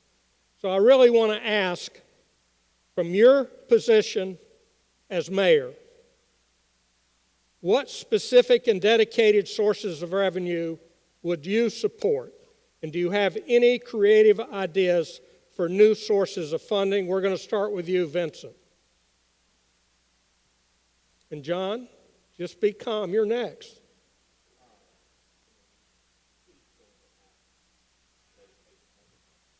The city's going to have to dedicate more of its general fund money. That's number one. Number two, a deeper dive in the philanthropic community. There are other sources of revenue that we're going to have to look at. Some of them have been mentioned. The city's losing out on some revenues that it could be accessing, including some online revenues and other revenues that could be used to meet What's this. online? What do you mean? Well, the city is losing money and is not collecting sales tax on online purchases and that kind of thing. So we need to, but at the same time, we need to look at, we need to reassess the tax subsidies, tax abatements, tax credits that we're giving. And that reassessment has to happen in January. Are the subsidies that we're giving worth the sacrifice by taxpayers? I think it has to be not just added revenues, but assessing Invest Atlanta has to reorient itself in this issue, and then we need to partner, as already has been said, with some of the agencies that are already in place. Thank you, Vince. John. Okay. I think that there has been some degree of moderate success when public dollars have been used in terms of financing and either incentivizing or mandating that X number of units be made available that are affordable. You have not only Invest Atlanta, but you also have the Fulton County Development Authority. I think there needs to be alignment and consistency between those two entities. So there's been some moderate success. It's not been completely success. Now, your other question in terms of dollars. There is an existing model in place that we've used it here locally, and it has not been done in a more comprehensive way. That's the purpose-built communities model that occurred in East Lake 10, 15 years ago. $100 million investment, completely transformed the community that was once known as Little Vietnam. I submit that we need to have a more comprehensive approach addressing 10 of the worst neighborhoods in Atlanta and making a $1 billion investment. So where does that money come from? Yeah. The money comes from existing dollars that are already being used. The City of Atlanta, the Atlanta Housing Authority, the Fulton County Housing Authority, the school system, Fulton County. Right now, each of those entities does something in an independent way and it is not coordinated, it's not a collaboration, it's not a collaborative approach, but utilizing existing resources and attracting private investment. That is a proven model right here in Atlanta. How much you think we can raise, John? We can. If you count up the dollars right now, it's close to $1 billion. Okay. It's just not being done in a coordinated way. You and Vincent So as chairman of Fulton County, I have had the experience of bringing people together, elected officials, the private sector. The mayor has to do that. The vision and the political will and the skill sets and the commitment, it can be done. Thank you, John. Keisha. Again, I will ask the state for a dedicated funding source. My husband and I bought an investment property out of state. And then the county that we purchased this property in, 2% had to go towards a fee towards a land bank authority. I think that's a concept that should be explored, if not citywide, in particular areas of the city. That sales over a certain amount, that a percentage of those sales be a designated funding source to address issues in the city, such as homelessness. And as mayor, would you get our land bank authority working? Ours doesn't work very well. Yes. Okay. Rohit? So like I said, last question, there's two parts of this. The money that we have and we're not spending, and the money that we could have if we started actually spending it. Just now, as you said, we had a $25 million promise to put into housing, and it got matched, and almost it came out to $100 million. So So the money is there, and we can leverage public and private investment to match the money that we can spend. We have money sitting in TADs, and we have money sitting in the general bond that we could be using, but the Peachtree Pine shelter closed, and none of that money got spent on actually putting those people in another place. So, so the other piece of it is other innovative methods of funding this. And like I said before, there are ways to prove that the amount of money that we're spending as taxpayers could actually be reduced if you provide these services. So we can probably get a bond for this and have that actually work, and then we can see where we're saving money and then have that back the bond. Thank you, Rohit. Peter. So let me actually start with a warning. Things are not necessarily perfect when you look at our long-term financial projections as a city. We have a fundamentally broken revenue model and business model as a city. Okay, I've been studying this since 2001. I mentioned before, we have only 8% of the population in the region. We double in the daytime with all the influx of people who commute into Atlanta. We don't have the tax base of the inner ring suburbs like many cities do. And we don't get much money from the state, which is the way other cities solve this problem. So we have a fundamentally challenged fiscal position. That has led to underfunding in parks and arts and culture and public works and a number of other things. We still have a backlog of $750 million in infrastructure in the city. And when I was COO, we didn't have any money for bridges. We had chunks of concrete falling off of bridges, and the solution was to put nets under it to catch the spalling concrete. And when the nets broke, we got bigger nets. So, while things are going well now because of the steps we've taken, we still have this fundamental issue. And then second, we have a recession coming, at least statistically, right? So there are headwinds. Now, I do think there is a moral and practical imperative to invest in this area. So specific sources of revenue include things like a parking tax. We have to work with the state legislature to do that, but that can raise, I've seen estimates up to $40 million a year. When you bond that out, you're actually talking about real money, right? You're talking about $500 million or $800 million, depending on your assumptions. So there are things like parking taxes and others that we need to look at to be a dedicated stream of revenue for this. Thank you. Kwanzaa. This is a good idea. Some of the other ideas that others have mentioned are good as well. Back when we were building all the houses under Mayor Bill Campbell, and we had the Atlanta Development Authority strategy in partnership with AHA, Renee Glover was there. There was a formula that was put forth, and it was an innovative model for affordable housing regeneration. Okay, it was public and private. So we've got to do the 2018 to 2020 version of that model. Okay, so it requires using different tools. We've got to talk back to the state to see if we can get pieces of the tax credits that now they send downstate, because that's one layer of funding. If we have the recession, which I'm kind of hoping for, I think it helps us in this city to be able to buy down the land. We can buy down the land costs. Then we have the ability to add another layer of financing to this structure, because that's really the hard thing to do affordable housing all over our city.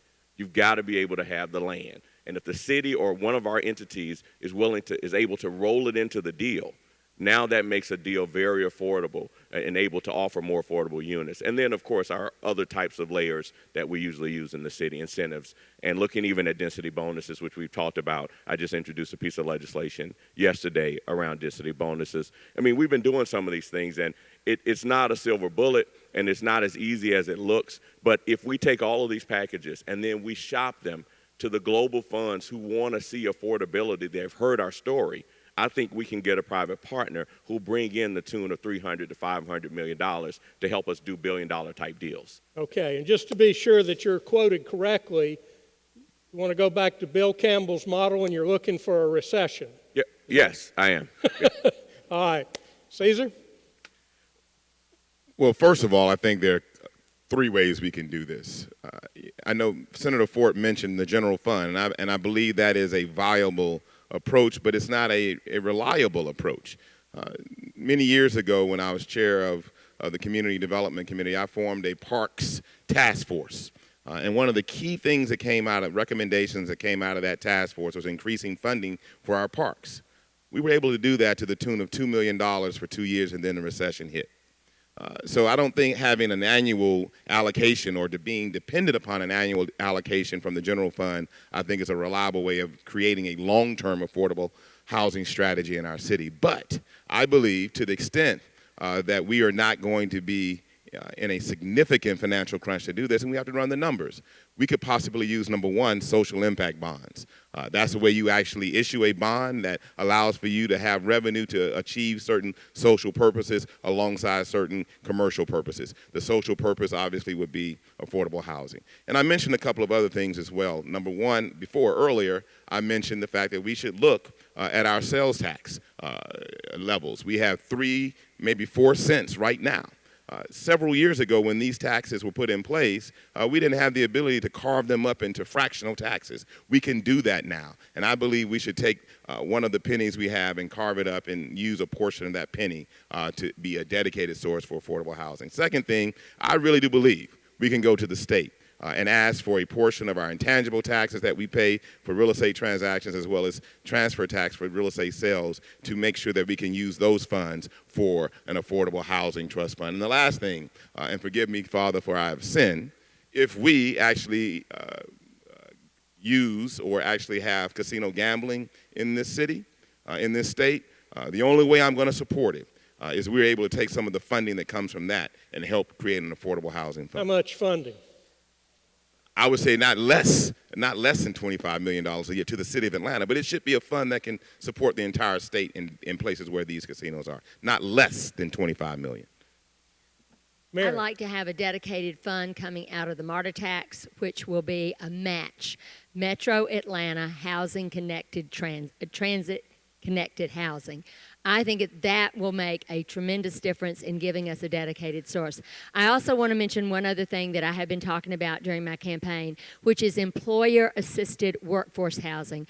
I would like to see subsidies for employees to be able to live closer to where they work, coming from a public-private partnership. So if you are either on MARTA or you are in an apartment that is near the job center where you work, we will have tremendous benefits, and that will be another solution to our affordable housing issue with our workforce.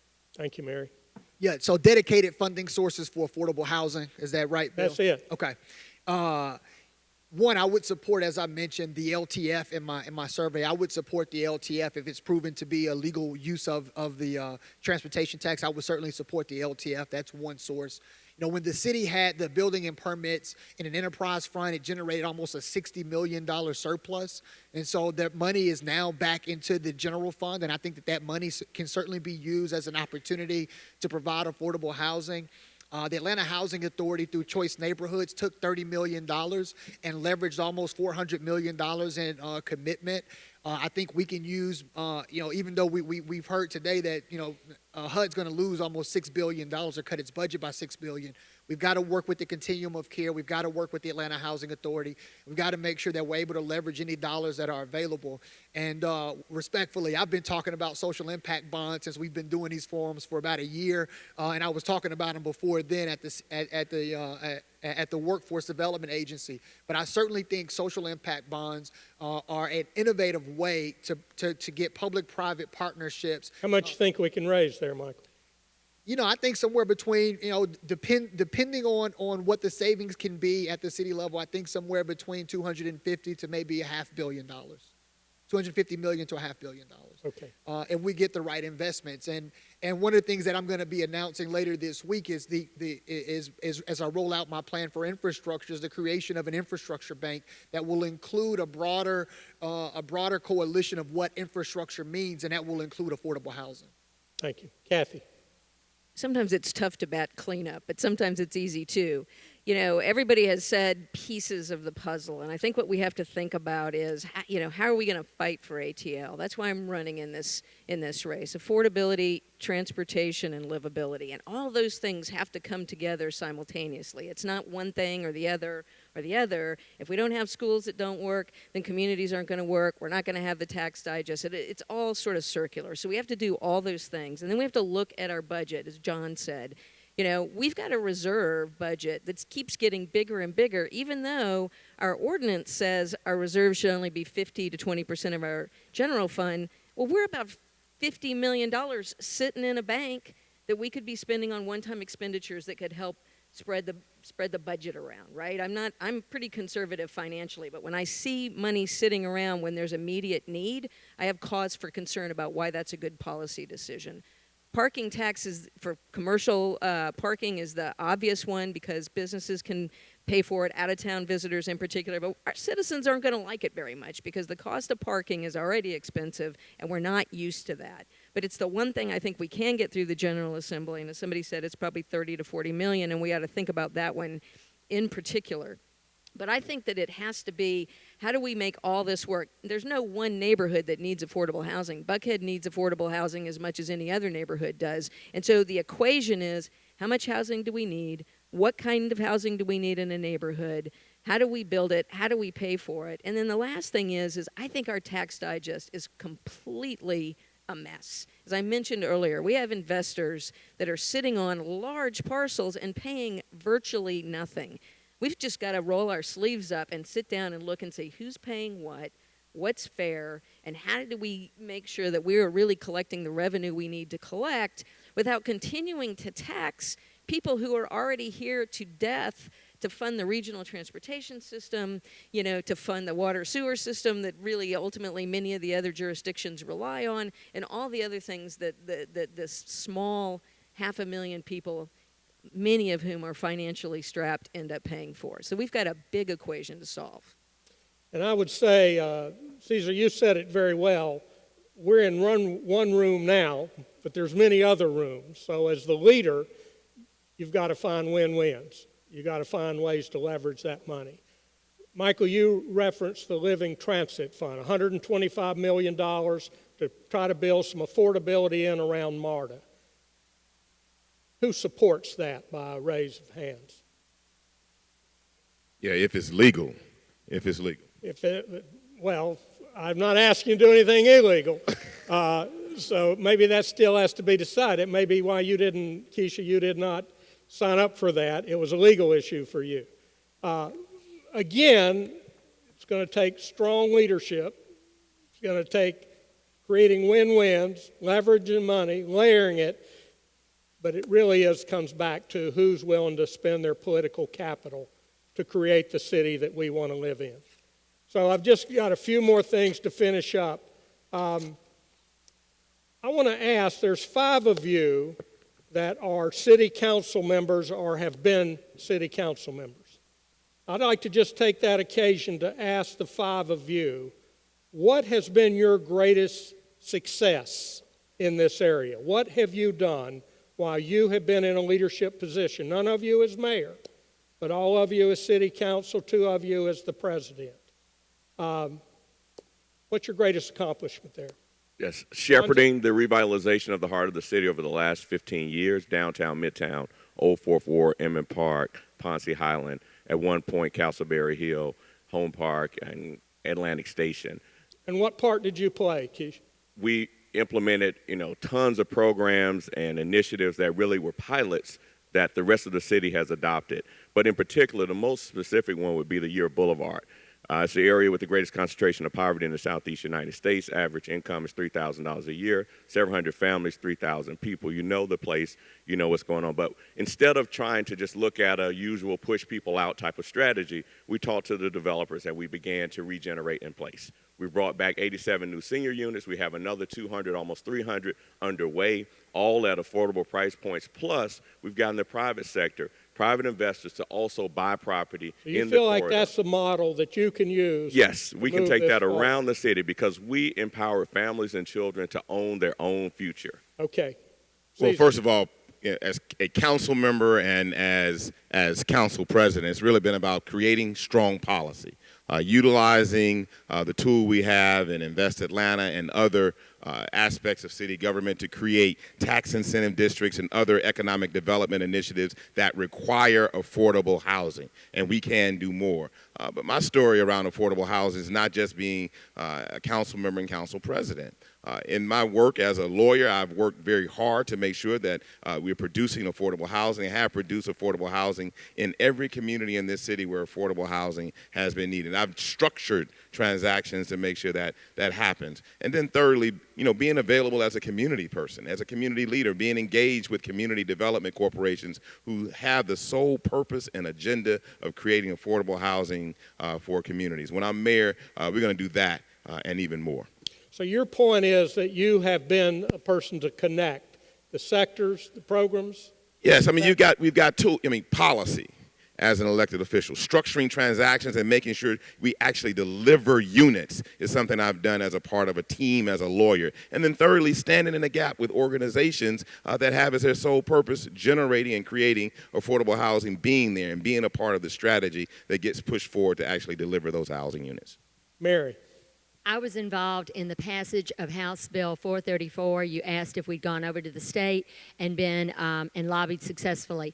That was passed after 2 years. It was passed in March, and it allows us to, for the first time ever, take these abandoned, blighted properties and be able to repurpose them without the city having to hold on to them and be the landlord, the owner of those properties for years and years. That's going to make a huge difference in both revitalizing our communities as well as providing affordable housing for city workers and others who want to come into communities and have an affordable place to live. So Mary, let me just say, your vision is that you're the leader who can create programs that can connect. Is that what you're saying? What I'm saying is that no one could figure this out, and I delved into the issue, went and talked with the experts, found out what needed to be changed in the state code, got the city to introduce that as part of its legislative package, went to the Capitol, was there when the hearing happened, and was very much in evidence,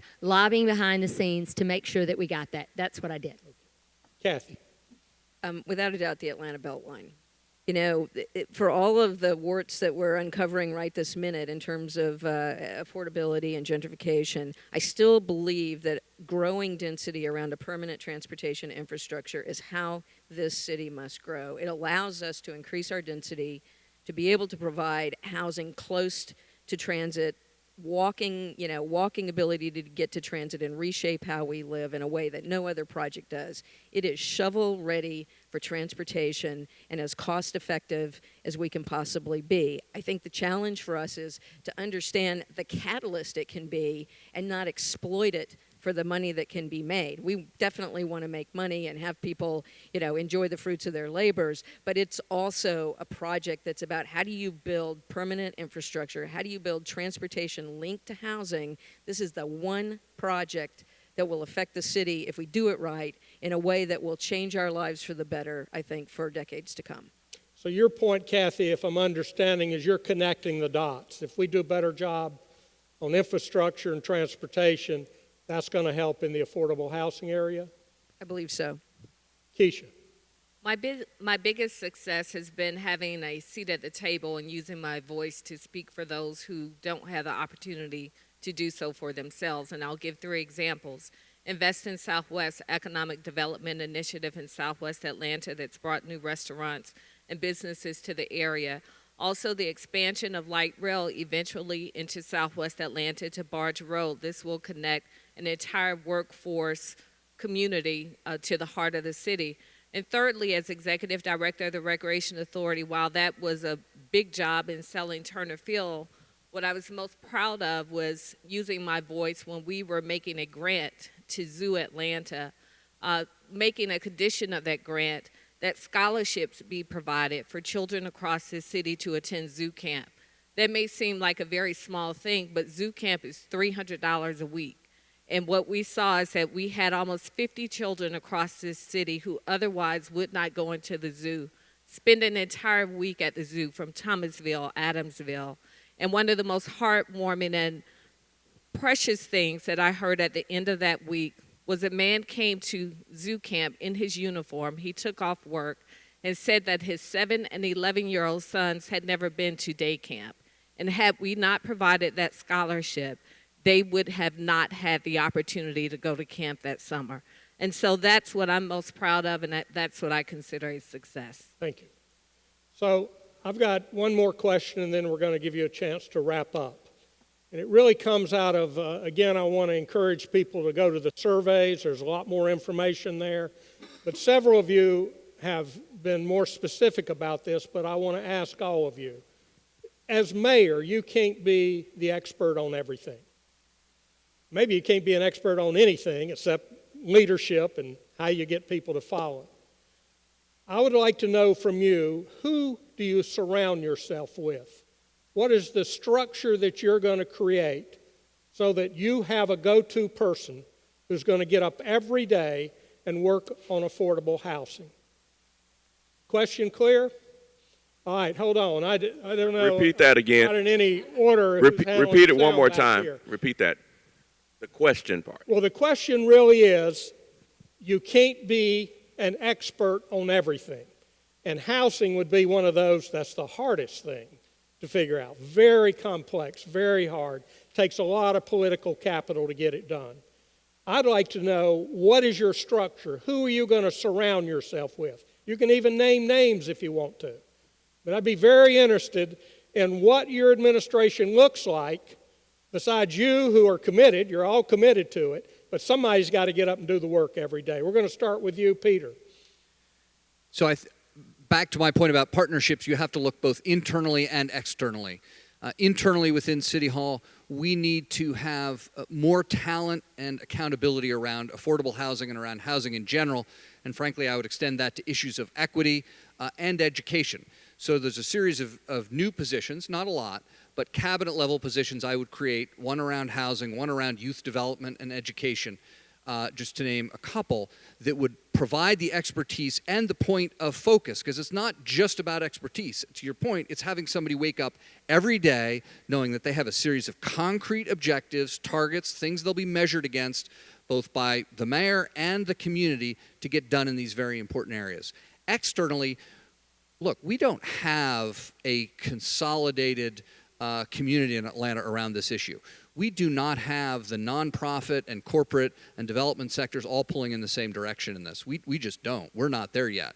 And so one of the things I would do as mayor is be the convener in chief and get everybody in a room and get everybody on the same page with that which they can agree with and lead them to that point. And who's everybody, Peter? So it's the nonprofit sector, it's the key developers, both large and small, it's all the neighborhoods in the city, representatives from the key neighborhoods, and yeah, you're going to have a tiered approach. You're going to have big group meetings like this, then you're going to have smaller group meetings, but we have to get people aligned in the city because right now they're not. Okay. And for the sound people, I'm going to mix it up so that Kathy Woolard, who starts with a W, is not the last one again. So you're up, Kathy. Thanks, Bill. You know, while we've been sitting here, the Atlanta City Design Plan for how we grow into the future is being released sort of publicly. And I think that that's a really interesting model for us to be thinking about. It went through a huge community vetting process. We almost have the roadmap in front of us, if you will. For me, how the cabinet will look is that we'll, in addition to the planning director, we'll have a commissioner of housing whose job it is to set the benchmarks for all those types of housing I mentioned at the first point. A commissioner of transportation, because we've never had one, and pull those functions out of different departments that align with how we get around. And a chief equity officer whose job is to make sure that as we're implementing this vision for how we grow, that we're keeping our commitment to equity and we're not losing ground, but we're making we're making progress along those particular goals. And then it's one plan, one table, and how we align the community and make sure people understand. And then we bring all those other players, faith, philanthropy, the corporate community, anybody who is an advocate or wants to help in any particular area, that we're moving toward a vision.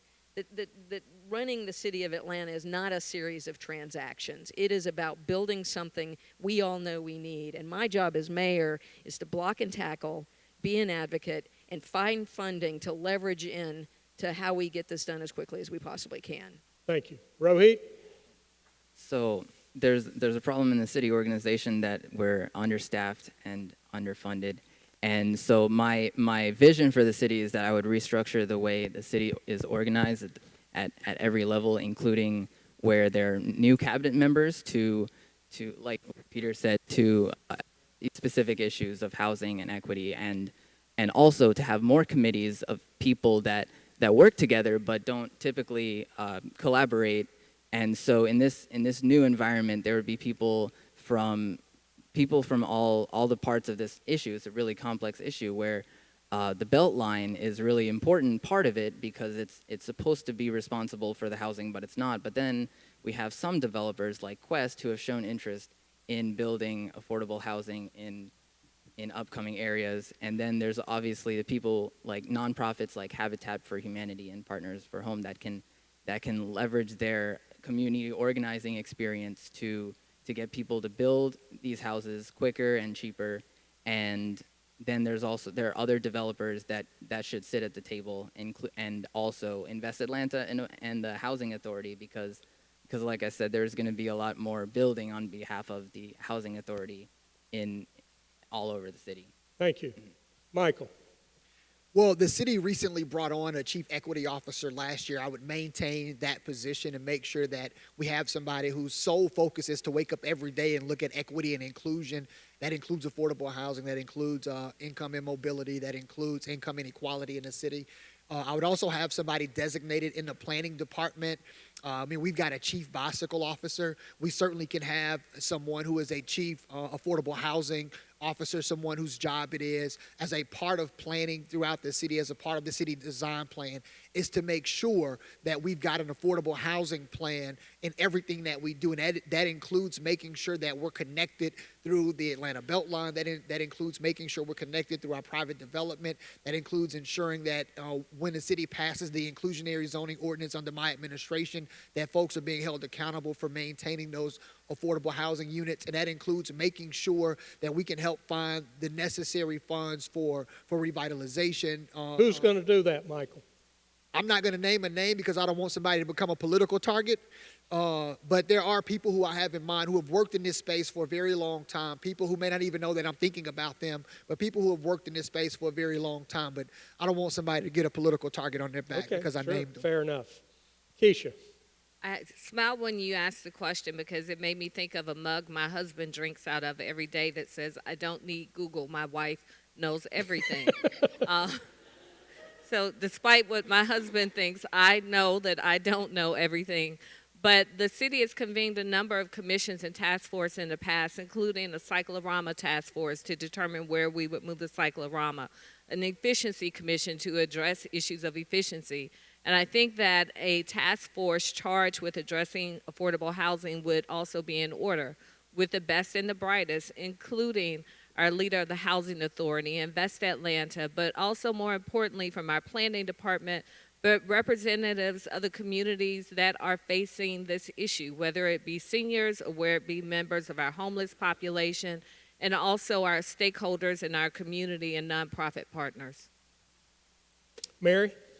Well, I have committed to having a community cabinet where I will have representatives from communities throughout the city who are giving me advice on their communities.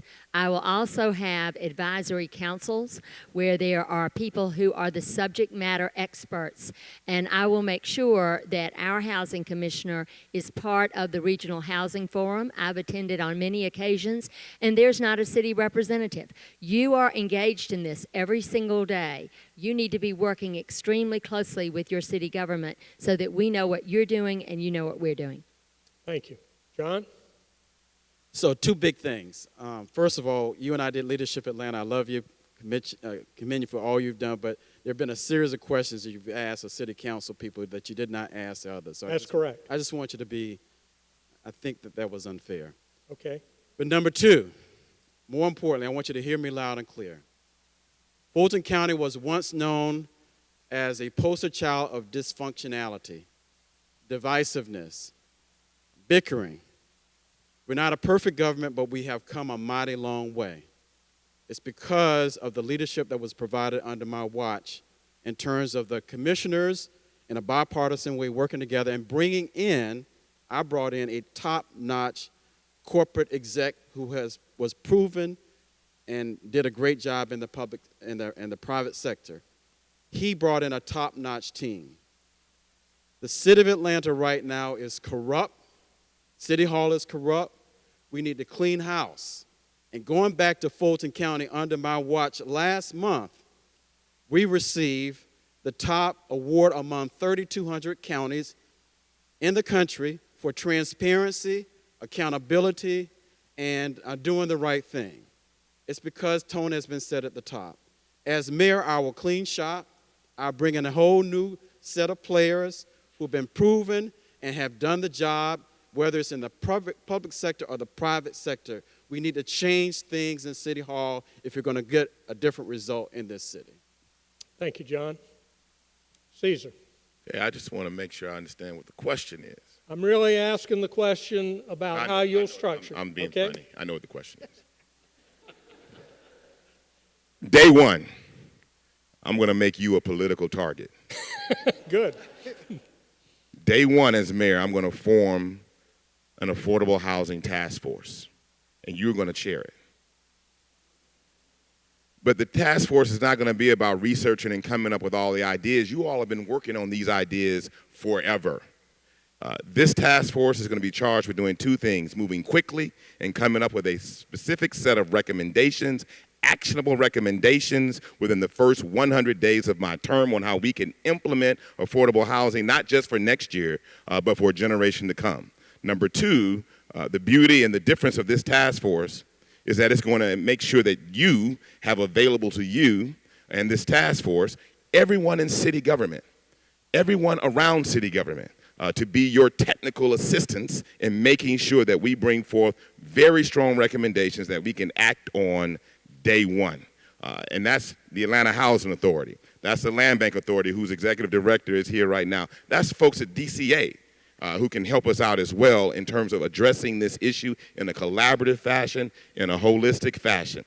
And last thing, it's not going to stop after 100 days, and my time has expired. But when I'm mayor, the Atlanta Housing Authority director is going to sit on cabinet, and we're going to make sure we have a strong strategy. Land Bank Authority is going to be invited to cabinet to make sure we stay focused on this issue. It will not be unknown to ask the head of DCA for the state of Georgia to come to cabinet so that we can address these issues in a real present time fashion every day. Thank you. Thank you. Benson. I really want to know your question. You wanted to know who have we surrounded ourselves with and who we will? I really want to know how you're going to lead. And, you know, being that you can't be an expert on everything, we've got... Well, I have, in the last 20 years, I have depended on a full array of folk. I've fair housing activists and housing lawyers, people, community leaders. I saw Columbus Ward here, who's an essential leader in this community, neighborhood activists. So I've surrounded myself with a full array of housing advocates on these issues of affordability, fair housing, that kind of thing. One thing I do want to say is I want to make mention of the Department of Housing. The Department of Housing in the city of Atlanta over the last several years has been marginalized. It has been deprioritized as a vehicle to work on housing issues and affordable housing.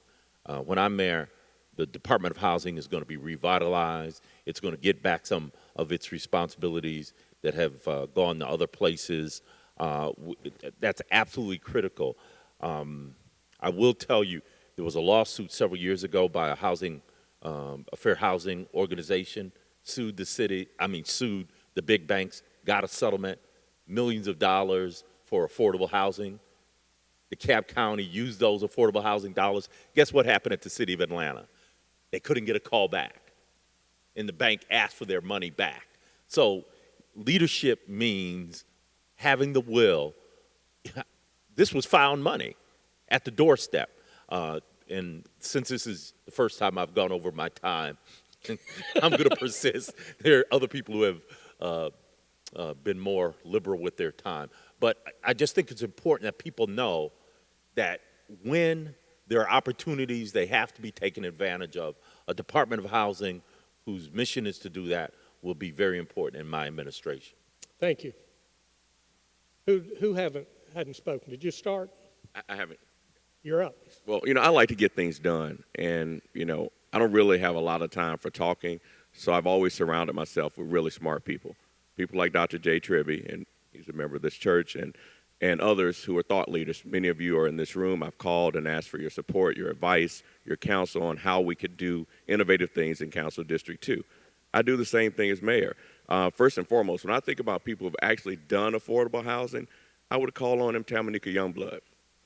People like Janice Ware, Egbert Perry, Noel Khalil. They've actually delivered units, whether it be single family, multifamily, adaptive reuse, historic preservation, and large-scale affordable housing. Of course, the cabinet and all the stakeholders that touch the city directly would be in the room. The business community, former mayors, all of them I have a relationship with. I don't have any problems with any one of them. I think it's necessary that we reunify our city. And it starts in this conversation. So those are the types of people I'll have in the room. I'll open an office of neighborhoods, nonprofits, and faith that'll bring a lot of people together and connect the dots in a way that we haven't really seen things connected.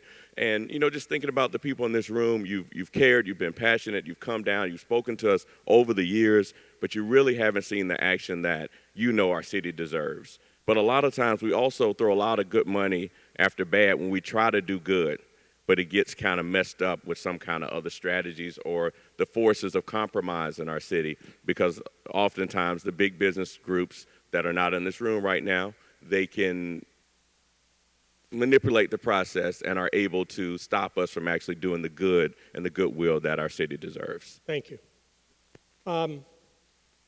This may not have been fair, but that's on me. This is a really hard thing to do. And you guys have done, I asked Mary this morning, how many of you have done? You said 25 or 30 of these. I can't imagine sitting in front of people for 2 hours trying to set up straight. I would have fallen asleep by now if I'd been up till 10:30. So I want to thank you up front for your patience, for your focus on this, for the answers that you've provided. And I really want to give you an opportunity right now to wrap it up, to tell me and tell us and to tell the city why you're the leader that we need.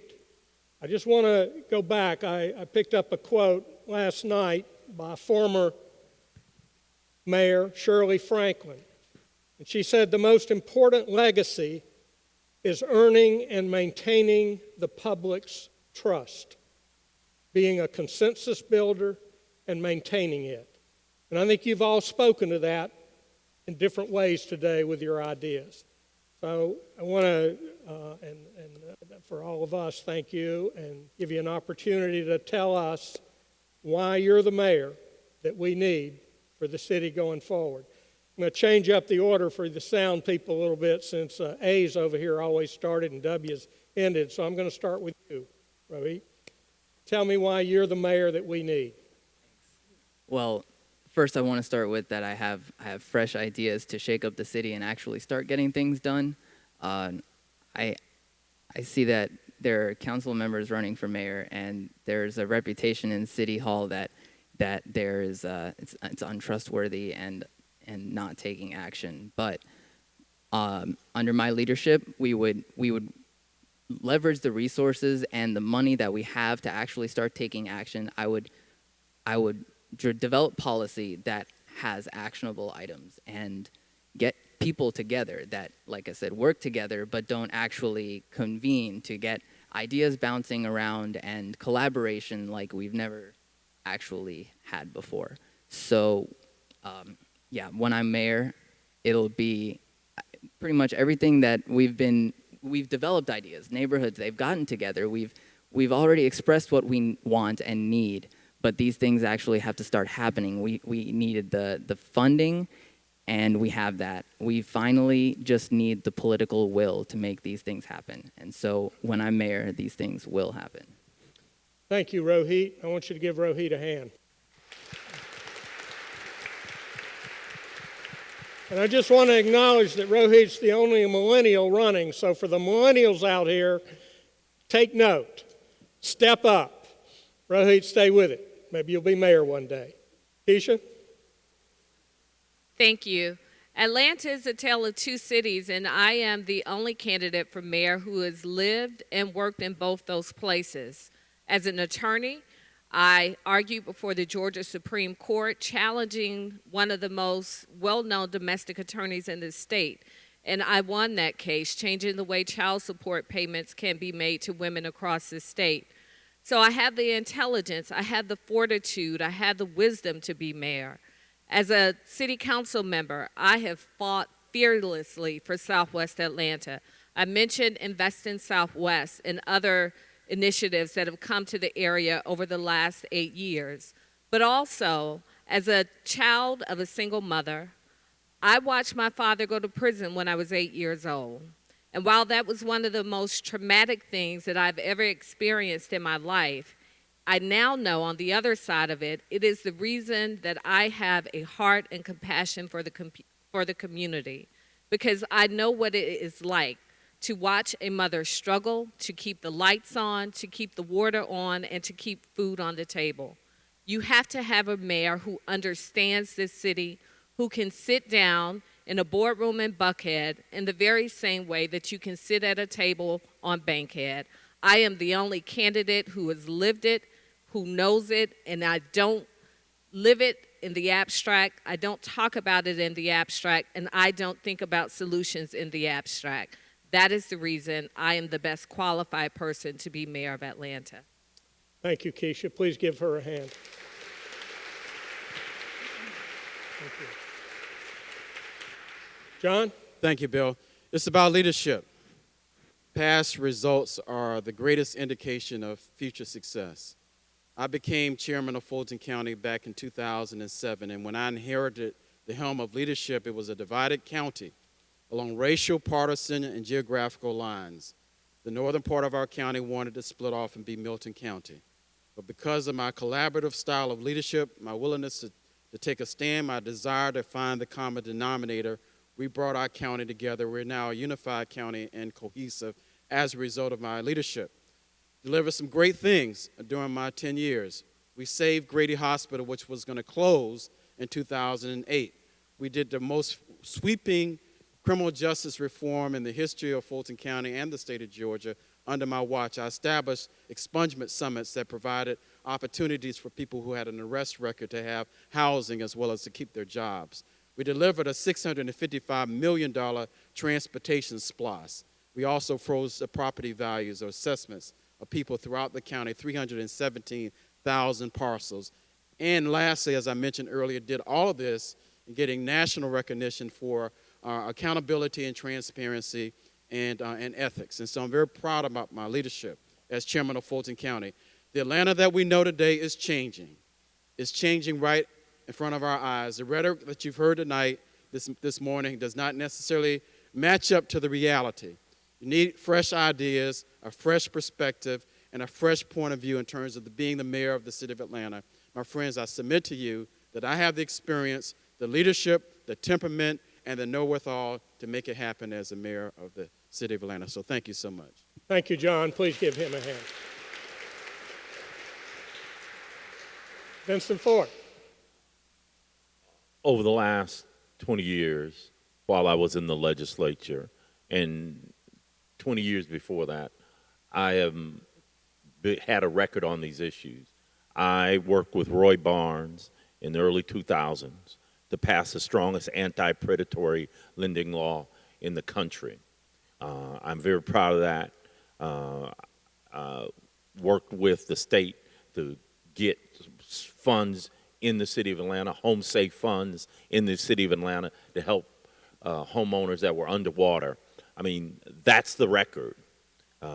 When other people were looking the other way, avoiding these issues until recently, the last few months, I've been out on the front line on neighborhood revitalization, neighborhood protection, and fighting subprime lending that has destabilized their neighborhoods and made them susceptible to the foreclosure and eviction crisis that we're experiencing now. That's my record. It's been a sustained record over 20 years. I compare it to anyone's. That's why I ought to be the next mayor of the city of Atlanta, because I have a consistent record, unimpeachable record on these issues of affordable housing. And that's why I want to be your mayor. I want to use that experience to make sure that this city works for everybody. That City Hall doesn't just work for millionaires and billionaires, but works for everybody. Please give Vincent Ford. Thank you for your leadership, Vincent. Kwanzaa. Thank you. I've said this before. Atlanta doesn't need a white mayor, a black mayor, a gay mayor, or a straight mayor. Atlanta needs a great mayor, a mayor who'll put people and neighborhoods first, a mayor who'll put affordable housing at the core of getting things done. I'm Kwanzaa Hall, and I'll be everybody's mayor. And also, just to end, everyone on this stage could be a part of my team as mayor, for sure. Thank you.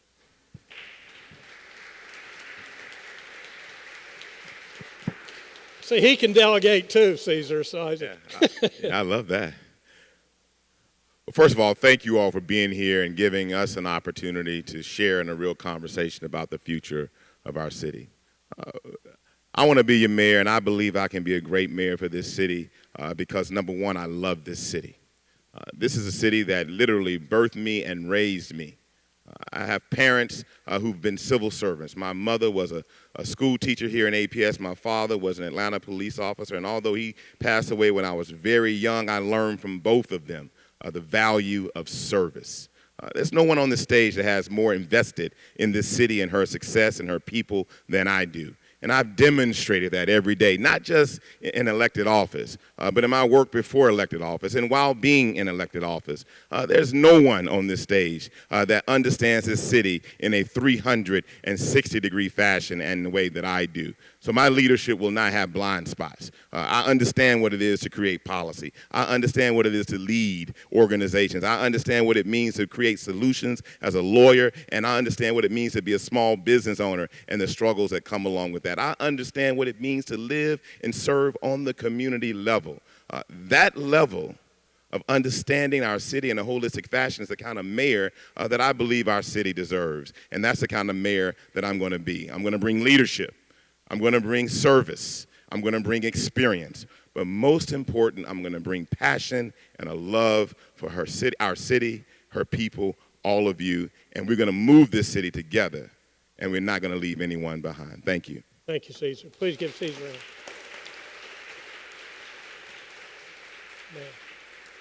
As a former corporate executive and a business owner and the leader of numerous nonprofits, I have had experience in the business community and the nonprofit community, and I have served the city both as a community advocate and as an elected official for over 25 years.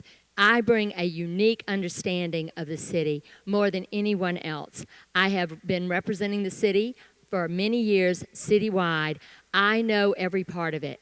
I am connected to every part of it. I have fought to protect communities. I have fought to preserve neighborhoods. I have fought to enhance the quality of life for all of our citizens everywhere. I get deep into the weeds because it's important. You need a CEO that will run this city well. You need people to want to come to this city, to want to develop in this city, to want to join us and enjoy all that Atlanta has to offer. I will be the mayor for all of Atlanta. We will be proud of our city, and for once, our politics will be as good as our people because we are a city filled with wonderful people, wonderful neighborhoods. I will protect and preserve them all so that we all prosper in the next great renaissance that is Atlanta. Thank you, Mary. Give Mary a hand, please. Michael. Thank you so much, Bill, for moderating this, and thank you all for being here for this important conversation. I couldn't agree more with Mayor Franklin. The most important thing that a mayor can bring is a trust that everyone knows that the mayor's intentions are that the policies and the mayor's intentions are going to follow what's in the best public interest. When I took over the City of Atlanta's Workforce Development Agency, 2 days later, the Atlanta Journal-Constitution wrote an article that said a host of mayors and city council members had failed to fix the problems of this profoundly dysfunctional agency over 40 years. And he said, fix it or shut it down.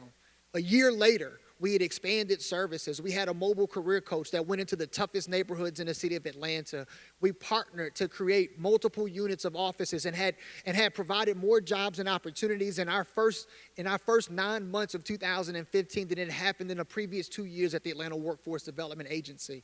I did it with the speed of trust. I did it by using Stephen Covey's idea that if you create trust among your staff and among your community, then you can accomplish more things. I used it by saying to my staff and my colleagues that trust would be a performance multiplier. If people knew that our intentions were in the right place, they would trust us. And I agree with Mayor Franklin, the most important thing is trust. As a former federal prosecutor, I held public officials accountable for breaking the public's trust by putting them in jail when they took bribes. I held people accountable for breaking the public's trust by making sure that our federal dollars were spent in the way that they were supposed to be spent. At the age of 27, I became one of the youngest federal prosecutors in the country, and I didn't hesitate to hold public officials accountable when they broke the public trust. So you can count on the fact that when I am mayor, trust is going to be at the very forefront of everything I do, making sure that the community knows that I'm doing what's in the community's best interest and not in what some private developer's best interest. Thank you, Michael. Please give Michael a hand. Kathy? I want to stand up just to see if I'm taller than Michael while he's sitting. But listen, the measure of me is what I did before I got here today. When I graduated from college, I joined the Peace Corps because I thought I needed to serve my country, and I thought that was the best way for me to work for people in a really integrated way into a community. I started my career after that as a community organizer working on social justice issues, and that has been the thread of my work throughout my entire career. I ran for city council for elected office because I spent the earlier years helping people get elected to office who didn't fulfill their promises. So when I got to office, I kept that community organizing model. And what I heard from people was, we need transit, we need affordable housing, we need to control density in a way that it works for us, not works against us. And so when Ryan Gravel came forward and said, hey, I've got this idea, the Atlanta Beltline, I said, let me help you make that happen. And I devoted most of my political career holding community meetings all over this city, hearing what people wanted, getting millions of dollars in federal funding to get the project started, and solving problems that people said were barriers to get it done. It's now, probably after the airport, the second biggest economic development project the city will have ever seen, and it can be a catalyst for how we grow together. People came to me while I was on city council and said, you know what, our state doesn't have a civil rights bill. I got introduced and got passed the only comprehensive civil rights bill in the state of Georgia, including every single jurisdiction that protects people from discrimination in housing, employment, and public accommodations. People came to me and said, you know what, we got to worry about energy conservation and climate change, and I started the city's first sustainability program, and in the first year saved over $800,000 in taxpayer money just by auditing bills. People came to me and said, code enforcement's a mess. It's not working in our community. And I started an effective code enforcement program called the Dirty Dozen Campaign, where I got all the department heads together and we went through case by case by case and resolved them together at the same table. I'm running for mayor now because I want to fight for ATL, affordability, transportation, and livability. That's what people have been saying that we need in the city of Atlanta. So look back in my record, see if I listen to what people have to say and get things done. And I hope that what you'll see in me now is somebody who will take ATL forward and fight for those things for our future. Thank you. Kathy Willard. Peter.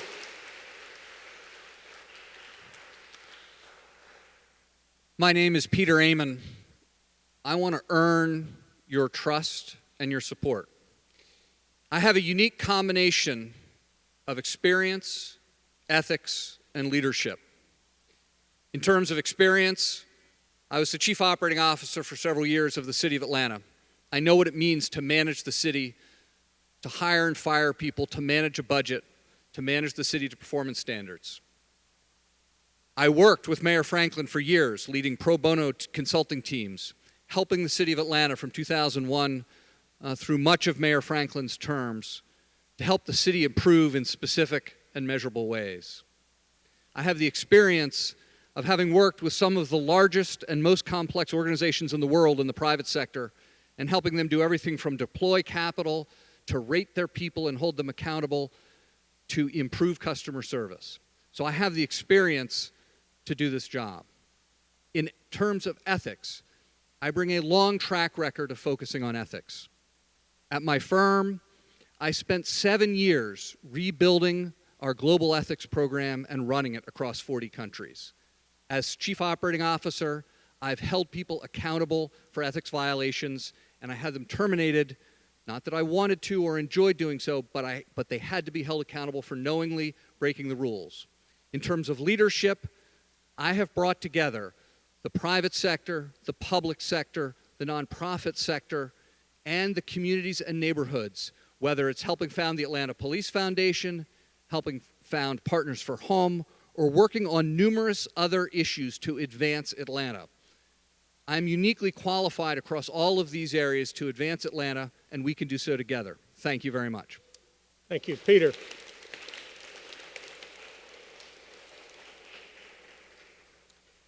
Is this a good housing forum today?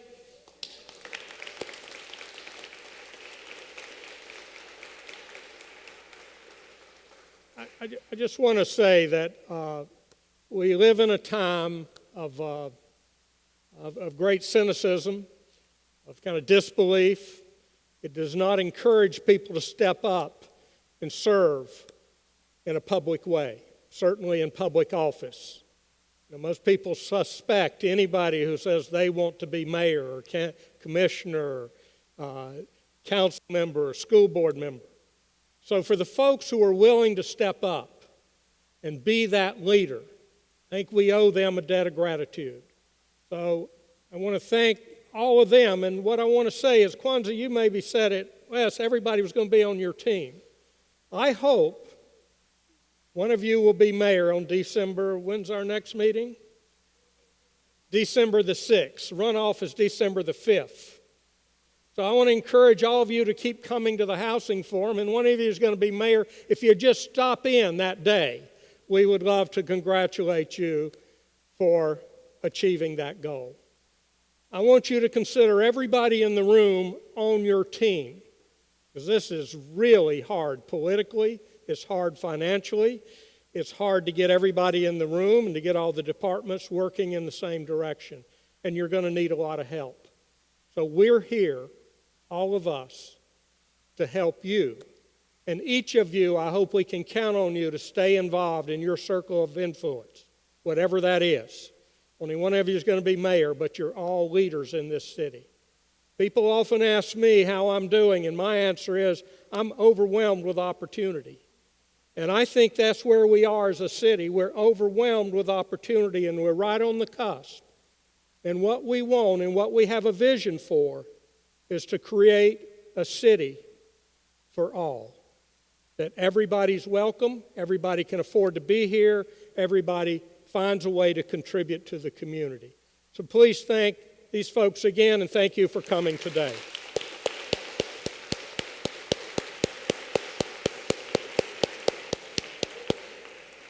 Thank you. Shit, I don't